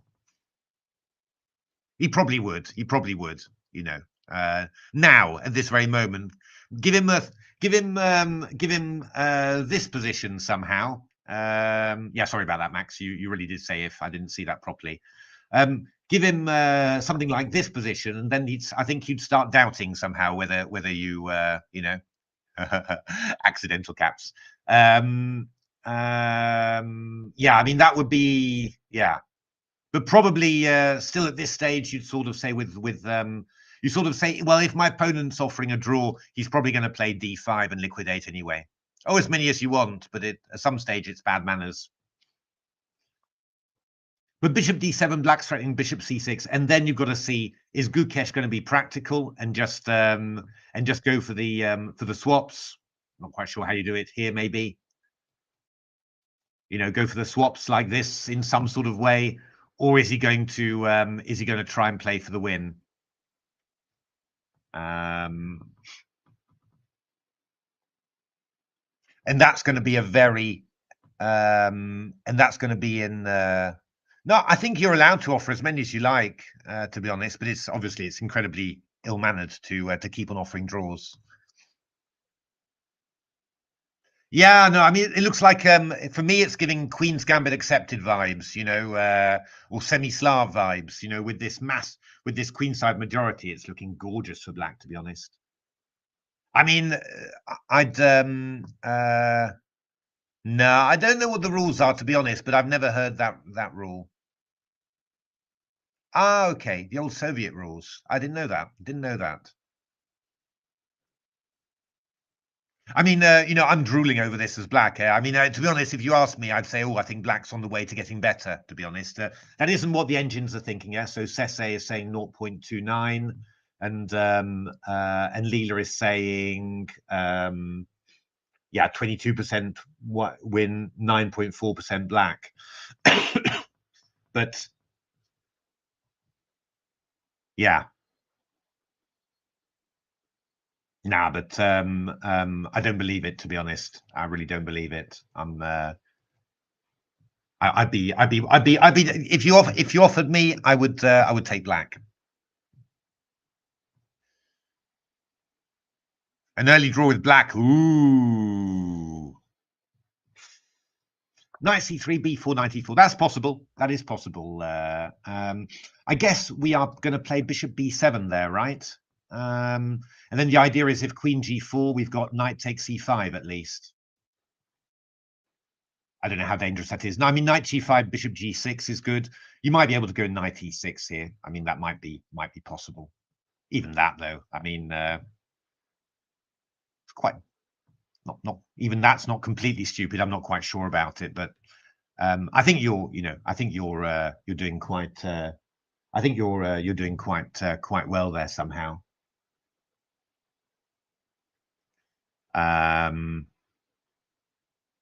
You're just a bit late, really. But they ain't human. Yeah, no, it's true. I mean, yeah.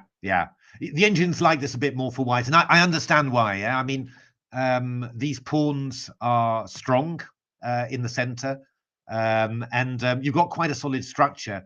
Particularly, you know, if you can get a queen across here, and you can put some pressure on the black king side. And the fact that you can always play d5 and maybe the resulting position is a little better, you know, that's sort of why white's got a tiny edge. But in terms from a human perspective, you know, engines are really good at that is Jem Spielman. Yeah, I talked to John. Was it yesterday? No, a couple of days ago. A couple of days ago. Yeah, and he said that he was on the stream lurking normally, but this time he's burst into life. So, but yeah, I mean, engines can play, you know, very accurately for a long period and keep that initiative that you have going. But humans always make a mistake, and then their initiative fizzles out, and then all you're left with is the weaknesses. I mean, this is a sort of position that with white I would be trying to avoid every single time because I've got a potentially bad bishop. I don't really have any clear attack anymore, and you know, the risk of me playing inaccurately and then ending up in a bad position is just really high. I just don't like it, simply. You know, I would, or if I was playing a strong player, I'd be looking to play knight c3 and d5 as quickly as possible, right? And let's just tie this one off and feel annoyed. Oh, the clock. Gukesh thinking for 30 minutes. Oh. Knight g6, knight g3, you mean? Yeah, I don't like it really, knight g3. I mean, Leela thinks it's fine. Leela thinks it's still also pretty good, the second best move in the position. I just don't like two knights aiming for this position. I don't believe in the attack anymore. But it might be decent, yeah. It might be decent. But I sort of feel as well there that you know, knight g3 feels like white's still trying to attack, and I really feel that if Gukesh really was in an attacking mood, then queen g4 was the one, right? And then you spend the time and you work it out, and then you do it. You're not gonna spend the time now and surely and do it. But you're right, Max. I mean, the clock time. Gukesh has thought for how many minutes now? Another 10 minutes. I mean, he played 92 and castles, and really, I think, without any idea about any clear follow-up, because what Ding has done is not remarkable, right? It's the most natural moves in the position. So this does feel very much like game 11 to me, you know, where Gukesh again played a couple of quick moves, this d3 and b5, and the attack will play itself. Well, yeah. I mean, you know, these attacks were quite dangerous, right? I mean, but when you're like this, right? I mean, you can play this stuff like knight h5, and then you've got h4 coming up behind it, right? I mean, that's, you know, that is going to be dangerous. I can maybe not in exactly in this position. Maybe you have to put a knight on e2 to cover your king first, but that is the thing, right? But yeah, we've castle kingside now, so we haven't even got that.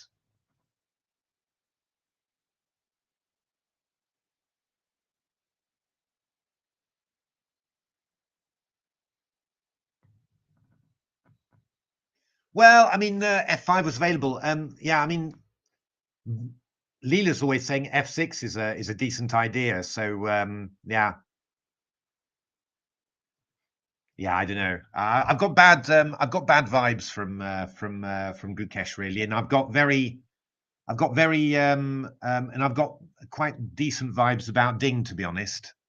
So I'm worried. I'm worried about it because Gukesh got, you know, positionally outplayed basically in game 12 there. I mean, it was just he just played pretty poor positional moves in general, and Ding just played very nice ones. But without having to, I mean, Magnus was shouting it somehow, and obviously, well, yeah, knight c3 is the best. b3 I'm a little bit worried about that, but knight c3 is a good move, the best move. I think it has to be played really, I think. But Magnus was shouting about it, that the Ding hadn't had to calculate a single line in the whole game, and he's kind of right. You know, it's or in any case, the amount he had to calculate in that game was minimal, right? It was about just nicely placing the pieces and letting the opponent. That's what we're saying. That's right. I think that's what we're saying, Danger Mouse. I think you're right. It's and you're in danger here. You're really in danger of being in the same situation. That you know, the Ding's just going to play good moves here, you know, you know, and Ding's just not, and he's not going to have to calculate anything. I mean, if you play bishop b7, queen d7, rook d8, you know, knight a5 to b3, a5 b4, I can make all of those moves without thinking. And oh yeah, that's Spanish against Tauri as well. Yeah, yeah. He loves games where you don't need to calculate tactic. Yeah, no, it's true. Just doing it on your positional understanding. That is very much Leela, of course. Yeah, that's really weird.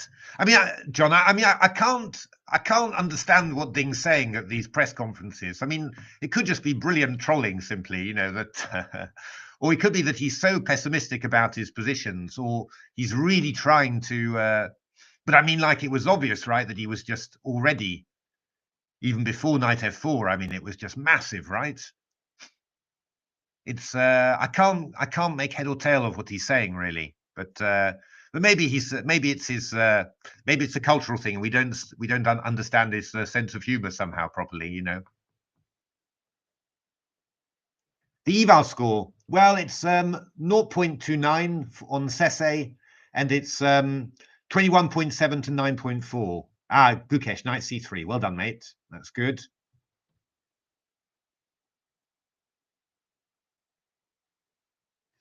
Yeah, rook b8 appeals to me a lot less, I have to say. It might be the more, I mean, it might be the more cultured move to play, really. It's more risky, right? I mean, Leela's saying it's better winning chances for white, but also for black. So I think it might, he must have set a huge contempt against himself. Yeah, you're right, John. Yeah, you'll probably find that they've, you know, there's some mental tuning that that the Chinese have, you know, somehow that you can set contempt against yourself, so that you only believe that you're that you're slightly better when you're completely winning. He does, yeah. I mean, I think Ding is, but I think maybe he's also he's worried about overstretching, overreaching, you know. And Rook B8 from Ding. Ding is ambitious. Ding is ambitious. This is a very ambitious move. Ding is getting ambitious here because he's not giving. Because you know, the most natural move there, and the move you play in blitz is to go b4, you know, and just do that, and you sort of see white can play d5, but you know it's equal, so you don't really care. Rook b8, you're dissuading d5 because of knight takes c5, so it basically means that the Gukesh is not going to get an easy equalizer here, right? He's not getting his easy equalizer. Okay, David. Yeah, it might well be indeed. It might just be, might be him. You always wonder somehow, because I mean, you're always aware somehow about, you know, how big China is and how little you know about it somehow. So, you know, and obviously, you know, we have lots of shared human stuff, but there's also a lot of culture, right? And you know, you're always wondering whether there's something that you know, that's you know, a typical cultural thing, but that you don't really quite understand somehow. You know, it's it could be just a Ding specific thing as well. Indeed, I don't actually know any other Chinese players at all. So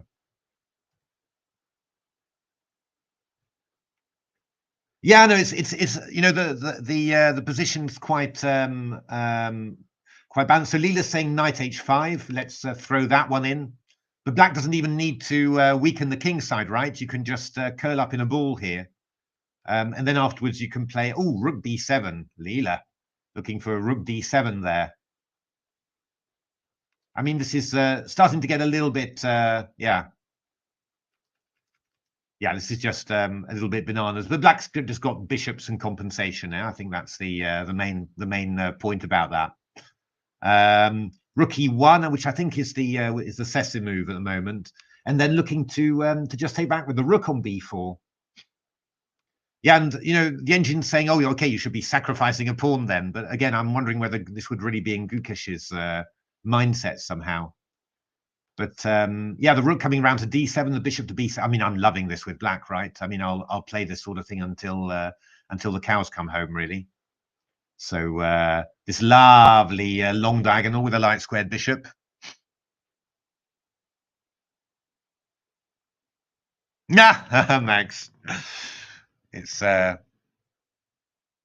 that's right. But I don't, you know, I just don't really know them somehow. It's I've spoken to Hao Yifan once, but also you wonder about, you know, the language barrier as well, right? I mean, Hao Yifan's English is good, but again, you know, yeah, don't know. It's um, 94. Yeah, no, 94. You've got to watch out a little bit. So we had a little look at that, didn't we? 94. You go bishop b7, and then we're threatening all these discovered attacks on the knight. So I think you've probably have a bit of a problem there to hold everything. You know, if you go knight h5, I go knight e5, and then take on here, and here I can just cover. So yeah, I mean, to be honest, Gukesh needs to he needs to find yeah, a plan here somehow. Yeah, I mean, he needs to it's not 100% obvious somehow. Yeah, what you want to do here. Just interested by the way that Leela's recommending knight h5. The eval on the, well, I'll do it.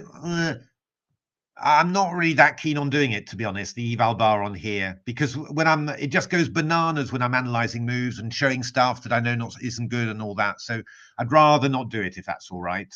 I'd rather keep it off somehow. It's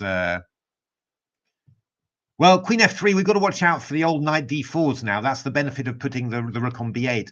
I'm just wondering, actually, I mean, because Leela's saying knight h5, not queen g4. I'm wondering whether, in that case, we're going f5 with black here. Could be possible. E takes. And then I can take, I mean, ideally I'd want to take with the bishop, right? And then I've got threats against d4. I've also got a threat of e5. I mean, the key thing is whether this move is legal. Well, it is legal, of course, but whether it's going to be decent or not. I mean, you know, it's the sort of stuff where you sort of say, well, at the very least, I could always just do something like this, for example, or maybe rook, the other rook to e8 and take on e6, and I might not be too bad either, to be honest. So, yeah, I mean, there's a lot of possibilities. Obviously, queen g4, knight takes d4. You'd have rook d1 here, which would be winning, followed by knight h5. So, but I think queen g4 f5, you know, would be quite decent here, really.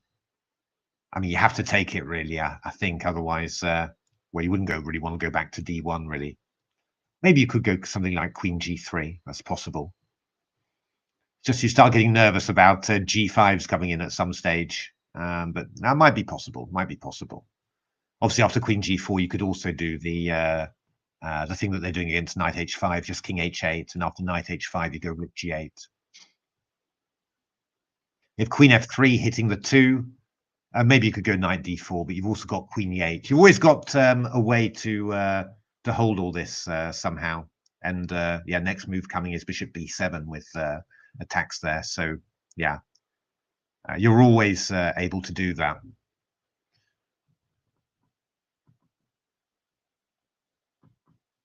Well, f4, f5. I'm a bit nervous about weakening myself too much there. And you know, if you don't manage to get in f5 after you've played f4, then this bishop is in even more trouble somehow. So yeah, I'm not very happy. It's a little bit, it's not terrible, but it's a little bit tricky for Gukesh. He's got to come up with a plan somehow. And you know, kind of the problem with it for him is that he's got to decide here. Do I want to commit pieces to the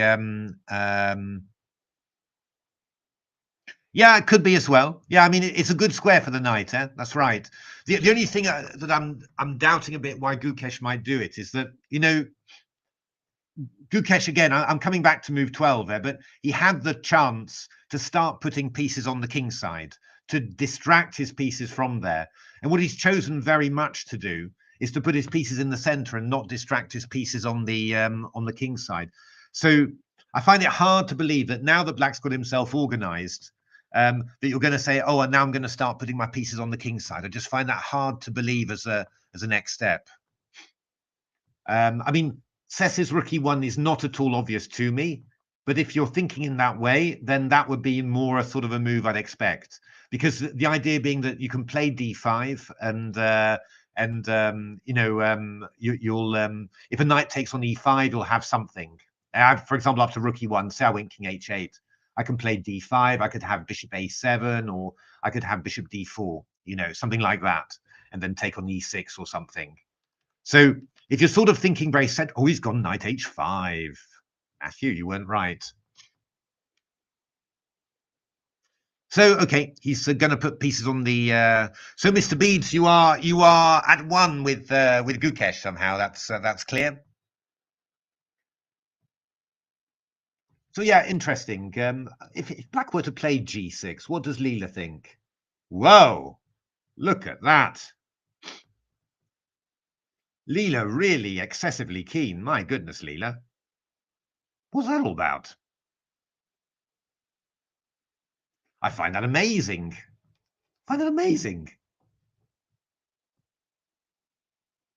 Wow, it's so strong to get. I mean, I understand their compensation and all that, but you're saying 78% chance win and 5% draw. That's amazing.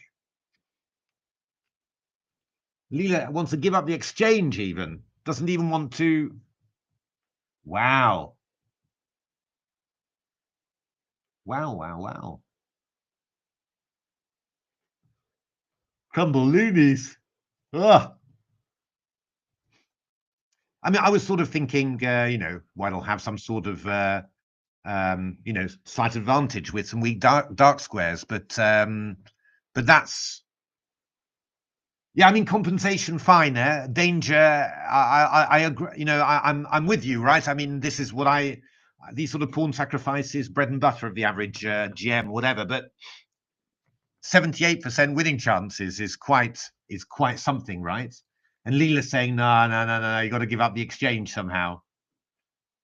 I mean, 94 is coming in. Yeah, I mean these tricky moves must just be really, really dangerous. But you know, you had Queen F5. I mean, that was the thing, right? I was thinking maybe something like Rook G8 or something. 94, I've got Queen F5, maybe. I mean, how can this be so clear?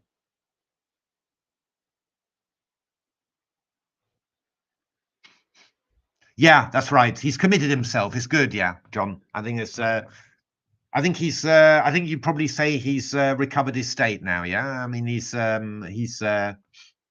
back into playing.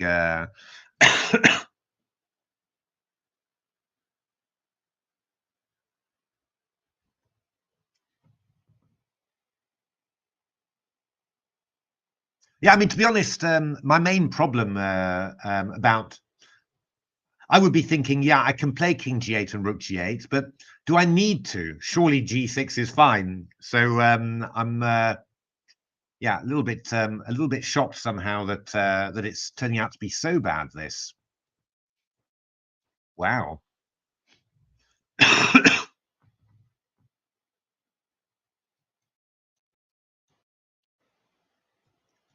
Okay, well, let's just have a look at how it is. I guess that the problem is that after 94 Queen F5, we've got Knight D6, which is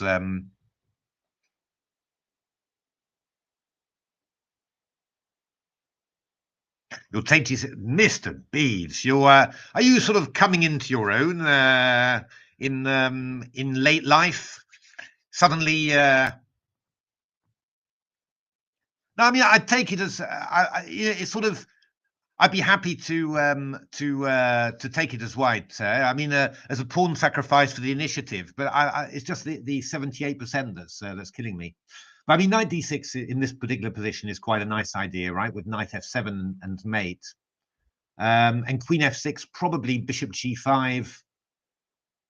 Yeah, Queen D4. Of course, we've got this, which is rather painful, and actually Queen G7, Queen H4 is going to be unbelievably painful as well. It's actually, you are, ooh, F5. Ah, that's not a bad move, actually. That's quite decent, I think, from Ding. It's a decent move. I mean, Ding's trying to, Mr. Beads is a grizzled campaigner, a TCC chatter since the dinosaurs roamed the earth. So, F5 is a good move, actually. It's a very good human move, I have to say. Yeah, e takes F6, Bishop F6, takes, and we're going for huggies here. We're going for the draw. F5's a good move from Ding. It's a very good move. And we're Queen G5 mated.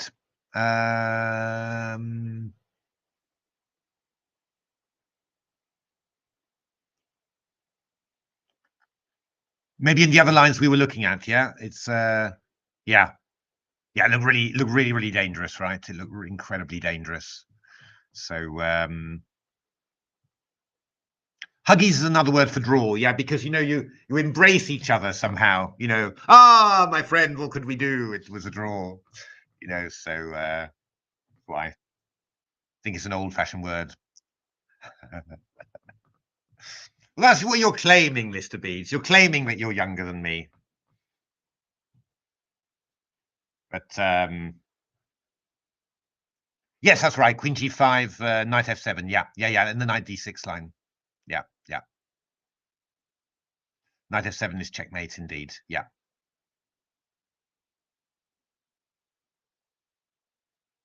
I think I pointed that out, didn't I? Or did I miss that? I hope I didn't miss it.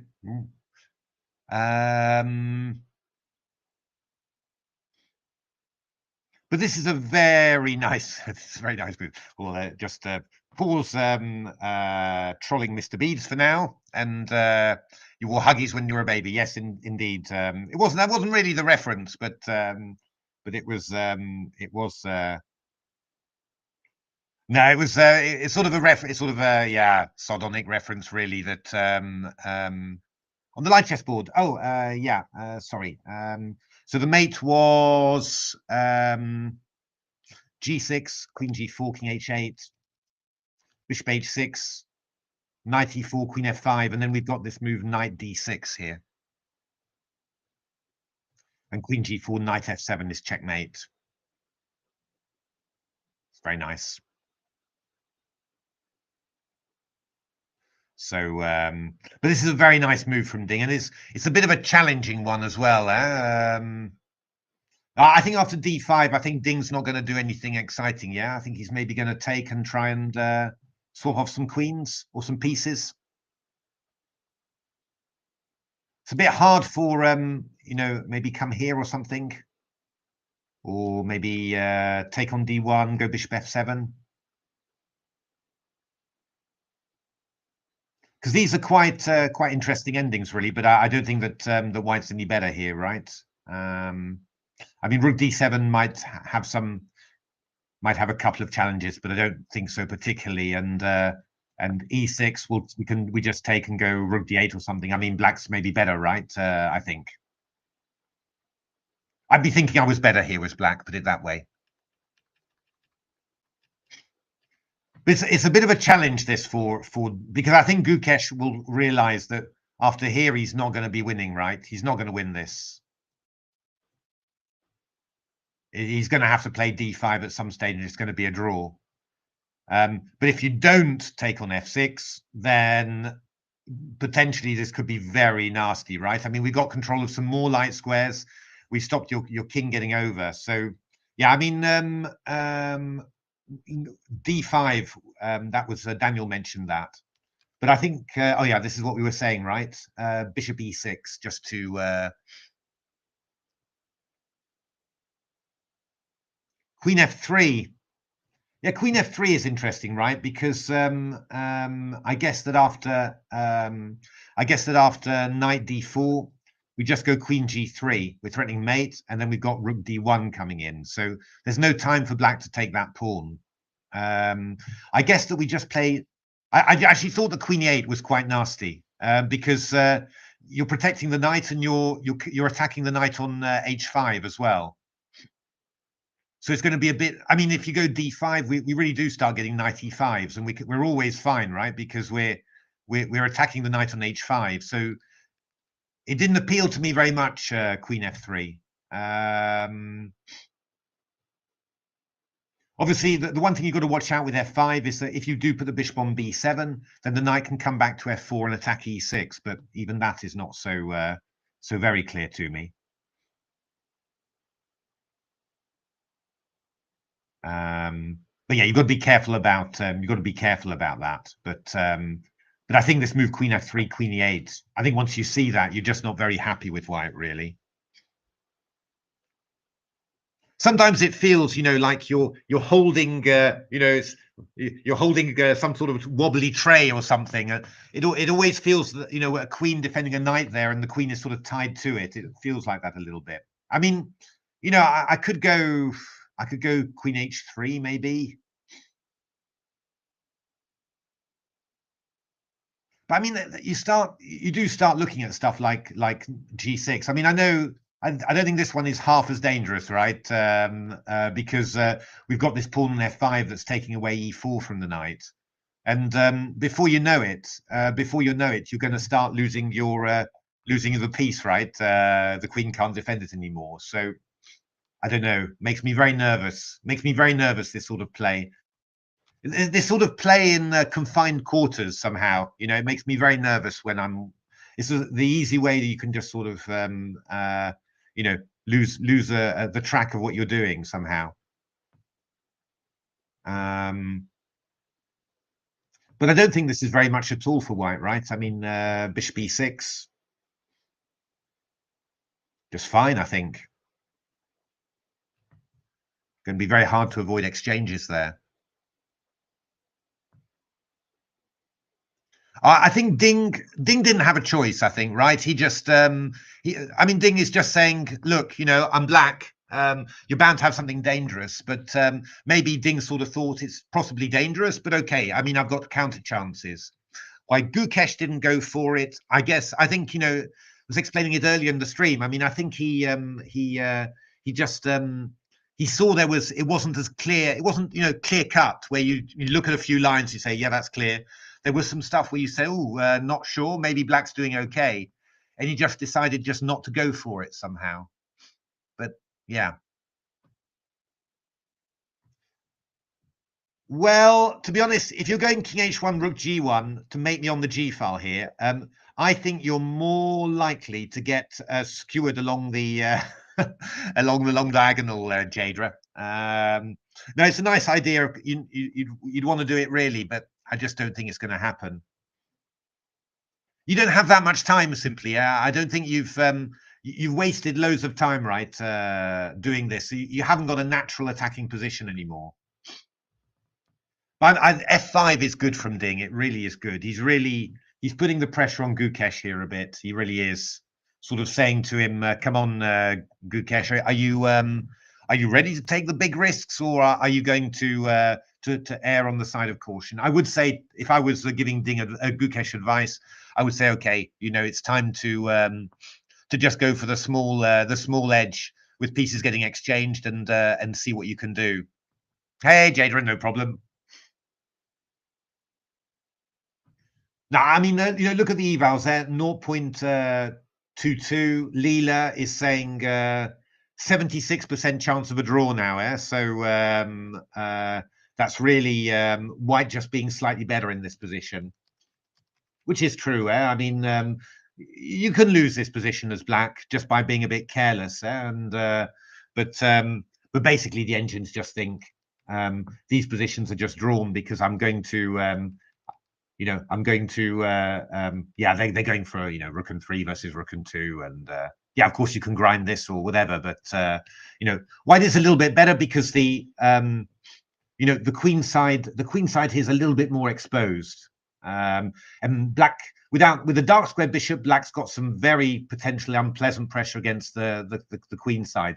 With a light squared bishop, of course, light squared bishop's better for attacking the king, but that's not going to happen anymore. So, it's so white is obviously a little bit better in this position, but it's it's a world championship advantage. It's the sort that you say with black, I'm happy somehow. So yeah, well, that is true. I mean, me too, to be honest. With it is actually possible, but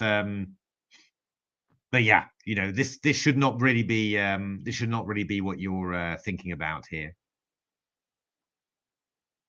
I mean, knight f4 is interesting from Leela because Leela's then saying, okay, we play a5 then, with the idea of playing b4. We don't even need to be quick anymore, and if d5, then we're just taking on e5. We don't mind white taking on e6 here. We just take it back and we've got this queenside majority. So yeah, I think what Leela's lines are showing here really is that, there's the seeds of disaster in here, right? There's a clear line where there's a very high probability of a draw, but white's a tiny bit better. And then after that, you're getting down to positions where yeah, the chance of a black win is somehow getting higher, and somehow the draw percentage is getting lower there somehow. I mean, obviously, Leela's thinking that a move like d5 would not be bad, and if white wants to try and win, then some sort of position like this would be better somehow, and yeah, you can sort of understand why, right? White's pressing somehow, white's got some initiative. But the best move, according to Leela, the one that's likely to be the best move, is really giving a very high drawing percentage chance. The question is whether you really fancy, these moves that are giving these chances. And yeah, I'm not really fancying them with white. That's my thing. USA, thank you, USA. You're going to be so thin now, skipping lunch and giving me your lunch money all the time.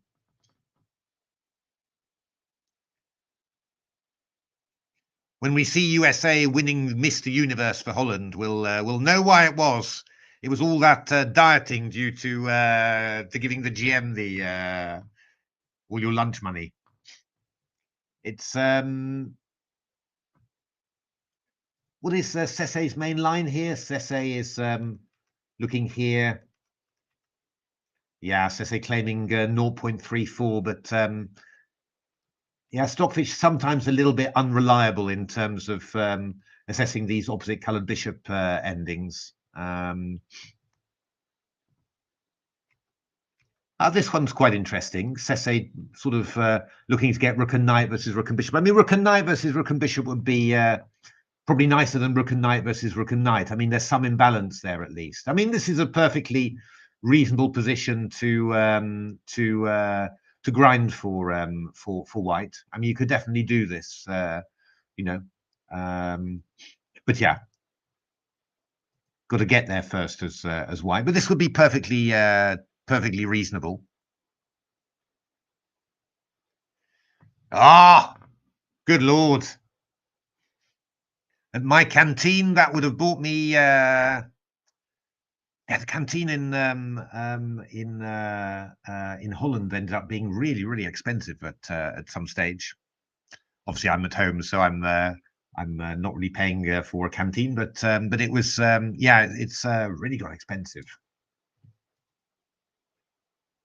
They sort of upped their ambition and ended up, you know, offering sort of slightly more gourmet things somehow. So was very nice, but yeah, it did get very expensive. On YouTube instead of Twitch, force of habit, really, Jadra. And I'm a little bit,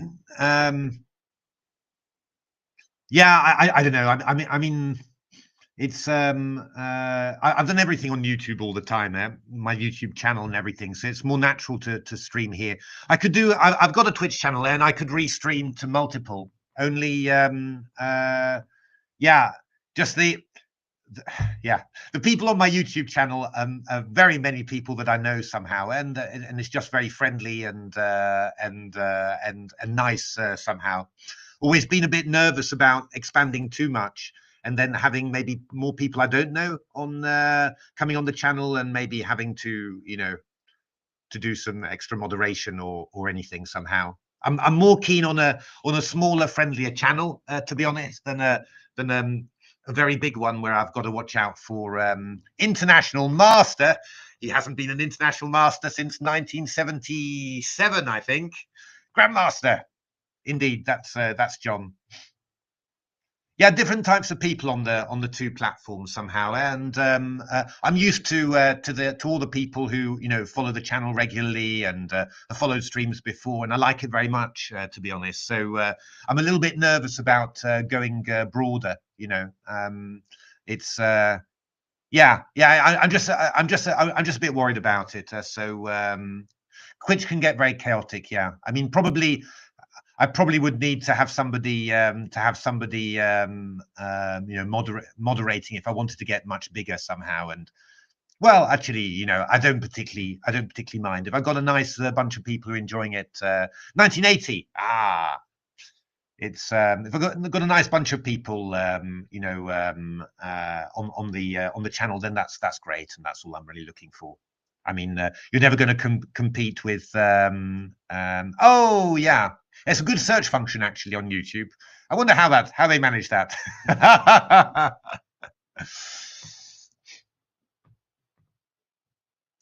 Yeah, a hype train. Yeah, all those things are a little bit odd as well. It's yeah. No, but I mean, I think make Mr. Beats a mod. Now, actually, can chess is a mod on here. So he did the modding before.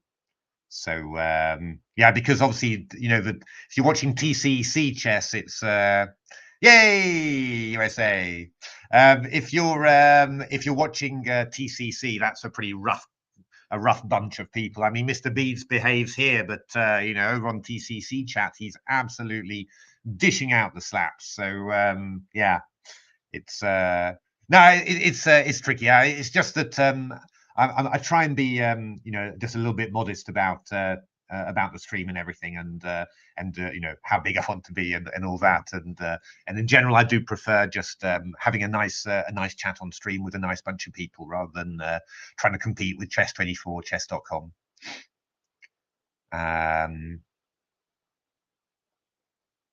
Yeah, Twitch is a bit more aggressive with the ads, yeah, as well. Yeah.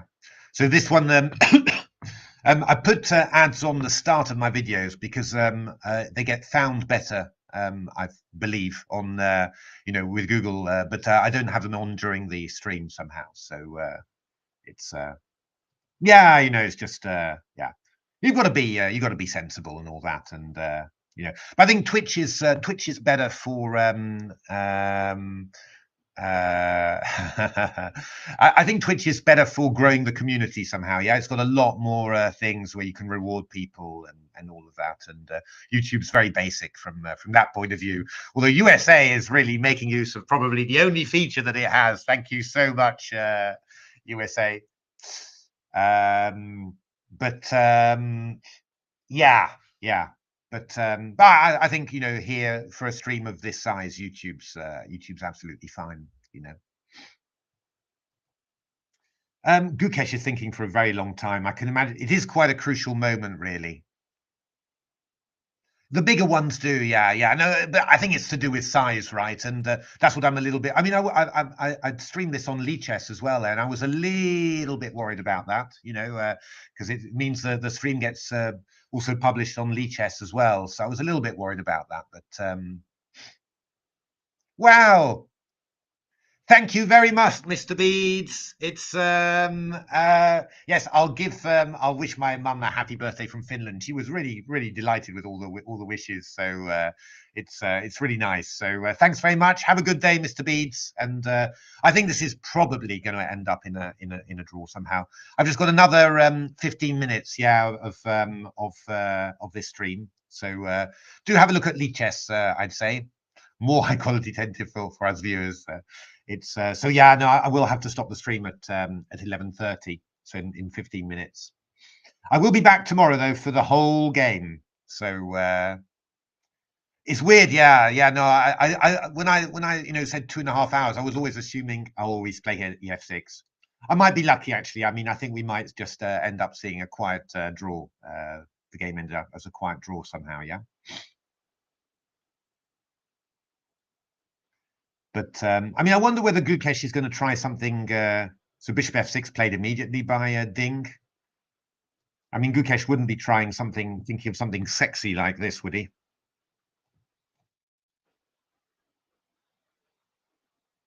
I mean, the problem is this move Rook B8 is very useful. You can just defend laterally like this somehow, and it's kind of you're kind of great, right? I mean, Rook D1, you can play E5, and you'd like to throw in some Knight F6s, but it's just not really doing anything somehow. I mean, I just come out here. I mean, the nice trick is that, you know, Rook F6, Knight F6 takes. I take on here now because the Rook's undefended. But yeah, I guess I just come around here, and yeah. A quiet win, quiet win, a quiet game. I think I meant, but with everything getting exchanged there. Gukesh thinking again. Come on, Gukesh. I would expect him to, or maybe he's just trying to resign himself to a secret nice place to hang out. Yeah. It'd be the first common sense decision he's made in the match. Actually, John, that's a really true comment, actually, yeah. Because he's tended not to go for the common sense decisions this match. You know, carrying on when he could just have had a draw, when he's a bit worse and all that. And yeah. He's It's true. Somehow he hasn't quite had his. But I think it. He hasn't quite had his head fully switched on for a match. I have the feeling, but I think it's. Thanks, Quark. It's. Yeah, I mean, glad you like it. I mean, that's the idea. A nice, friendly stream, and nothing too much happening. But yeah. But I mean, maybe, I mean, he's only 18, right? And playing a match, he'd never played a match before, I think, right? So I guess getting into that,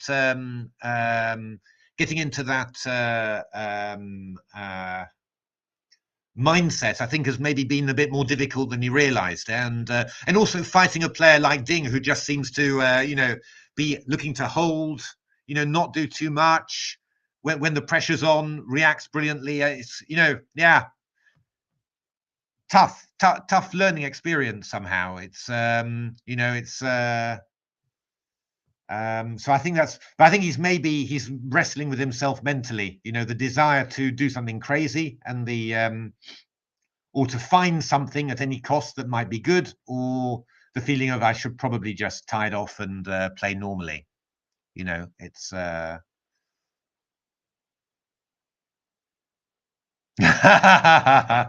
well, Chess Base India. I'm not sure it's an official spammer for Chess Base India. I think they've got quite a large target audience somehow. It's my goodness. This really looks like it should be a draw. I mean, you never say never. The players have been a little bit, a tiny little bit fragile in these equalish positions, but yeah, this is really looking like a very likely draw now. Yeah, the last game will be quite something. And if there's tie breaks, my goodness me. Yeah, I mean, a lot of people were asking, oh, who do you think is going to win the match yesterday? Or not yesterday, the day before at the London Classic dinner. I did actually go for,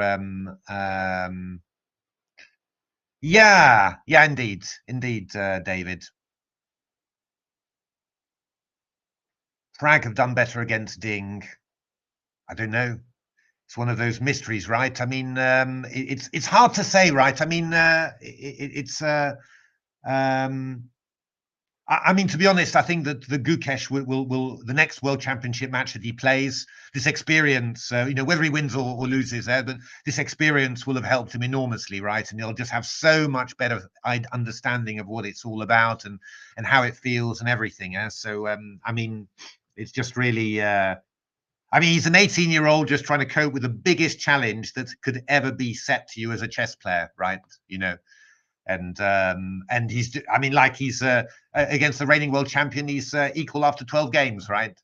So he's not doing badly, right? But yeah, it's I think I think there's quite a challenge to it, and also Ding, to be honest, I think that that Ding is. No. Tie breaks don't overlap. No, they're on the Friday, so we will get our Leela odds match. Don't worry, and then afterwards, you would have thought so. You would have thought that Vishy must be in the background giving advice. The only question is, I mean, advice is always, yeah, how well can you take this advice? Is it advice that really lands and connects with you, or is it just advice that you hear and only later are you able to do something with it because you've experienced it and understand it? Then that's always the question. I've always found it very hard to take advice. I never really understood it when it's been given to me. Only much later I've understood. That's what they meant. It's Ding versus Erigasi. Erigasi's a real animal somehow. I mean that in a good sense, right? But he's absolutely got no fear whatsoever. I mean, he's very much like Abu Data Sarov, you know who I mean. But those guys are both animals, no fear at all, and just yeah. He would be quite frightening to meet in a match, I think, Erigasi. Yeah, no, I think you're right, John. I mean, certainly Vishy should be giving him some good advice too. It's, I mean, that sort of experience, incredible somehow, yeah. But it's tough. I mean, it's tough. It's tough being 18 and doing the challenge. I mean, I think he is doing wonderfully. Yeah, I mean, he really is. But I think, maybe, I mean, also a match format is merciless, and I think the number of things, the few things that he still hasn't, that he still could master better somehow. Also getting shown up in the match as well, and I think there's definitely some things for Gukesh to work on his game, even just coming out of this match. So yeah, I mean, that's also positive somehow. Teenagers, yeah, he's a teenager, of course, still incredible. Caruana, yeah, but he never, yeah. I mean, my feeling about Caruana is such a strong player. I mean, there's a book of his best games. Simply, I looked at, I was just astounded. I didn't realize. I mean, I knew he was super strong, but really, those games are so good. He really could do everything. But I think he never quite believed against Magnus somehow. Never quite believed that he was going to beat Magnus.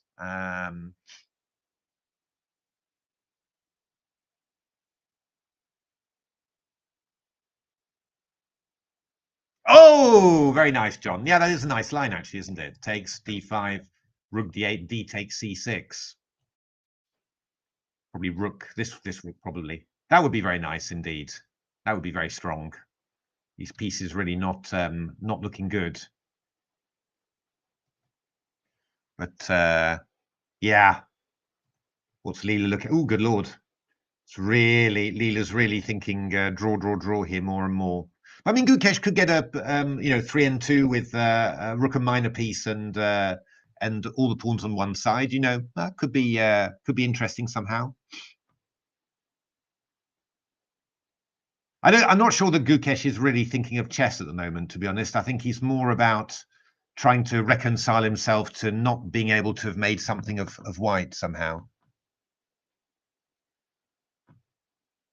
Yeah, Gukesh will have masses of stuff, I think. I think at any world championship, it must give you like a 10%, 15% opening boost or something. Maybe I'm underestimating it somehow. Yeah.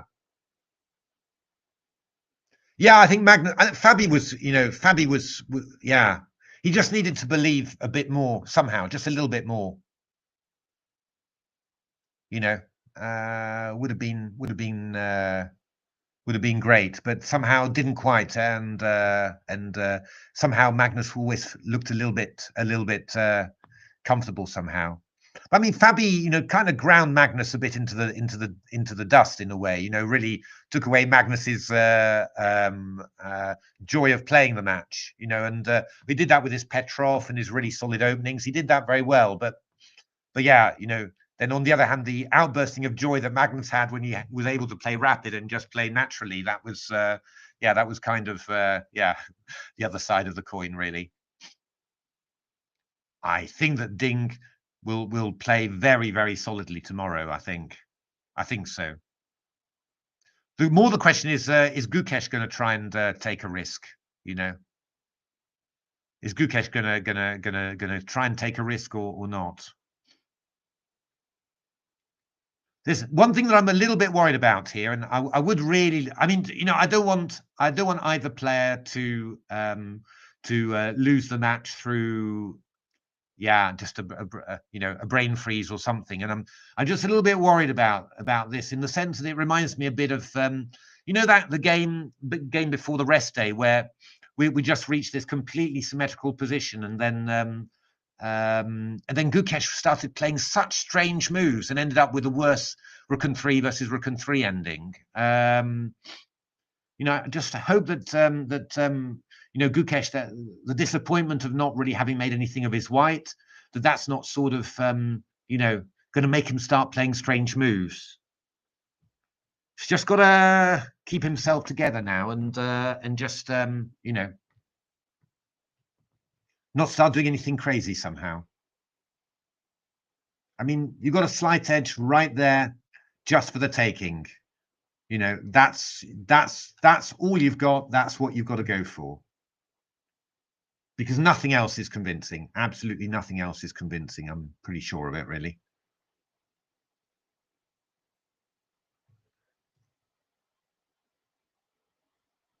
Well, yeah, this would not be. This would not be. Oh, bishop g5. Oh, that's the. Wow. Oh, that's hilarious. That's actually quite hilarious. I hadn't realized that. Ah, maybe he's got interested. Maybe he's got interested in this. Queen f3. Although I don't think the line is forced, right? I mean, I think you could just go queen e8 again as well. I'm guessing. But it's a crazy line, right? Knight d4, you go knight f6 check, rook f6, and then you bring the queen back to d1 and hit the knight on d4. So you go e5, which is natural, and then you pin the rook. It's quite amazing. Of course, Leela thinks that this is quite decent, which you would expect somehow. Bishop f5, you're threatening knight c2, but yeah, it's quite crazy somehow. I mean, this is just completely fine for black, but it's quite crazy. That'd be hilarious if. But I'm thinking that after queen f3, we could probably just play any other random move, to be honest, like queen e8 or something, and it would probably just be completely fine for black. So I don't think it's a particularly strong idea, but it's quite funny.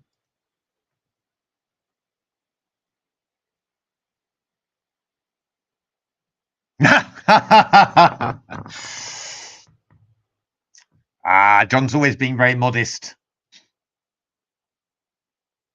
But oh, he's done queen f3. He's done queen f3. Oh, that's really nice. Oh my goodness me. He's gone queen f3. Well, that's very unexpected. It's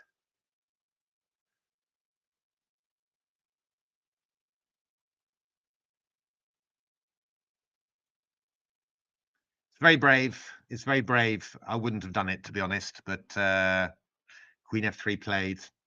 I'm afraid, guys. Oh, he knows me personally. Nimzovich Larsen. I'm not sure. Don't know who that would be. I'm afraid, guys, that at this critical moment, I have to leave you. I'm really, really sorry about that. I'm hoping that actually for not too much drama. I would appreciate some good drama tomorrow. Well, I think whatever happens, we'll get drama tomorrow, right? Maybe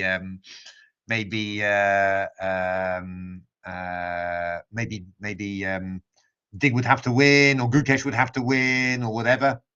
But I mean, queen d7 is also very solid, it looks like. So I'm afraid I'm going to have to leave you there.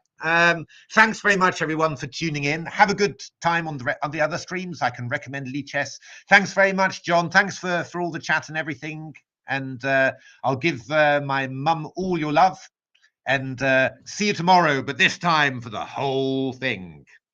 Thanks very much, everyone. Thank you. Oh, thanks, Windfish. Thank you. Thanks, non-individual. Thanks, not Jim. Bye-bye. I'll be there tomorrow. I will be there tomorrow and also in the evening for the Leela odds match, 8 o'clock in the evening. Don't miss it. You have to see it. Thank you.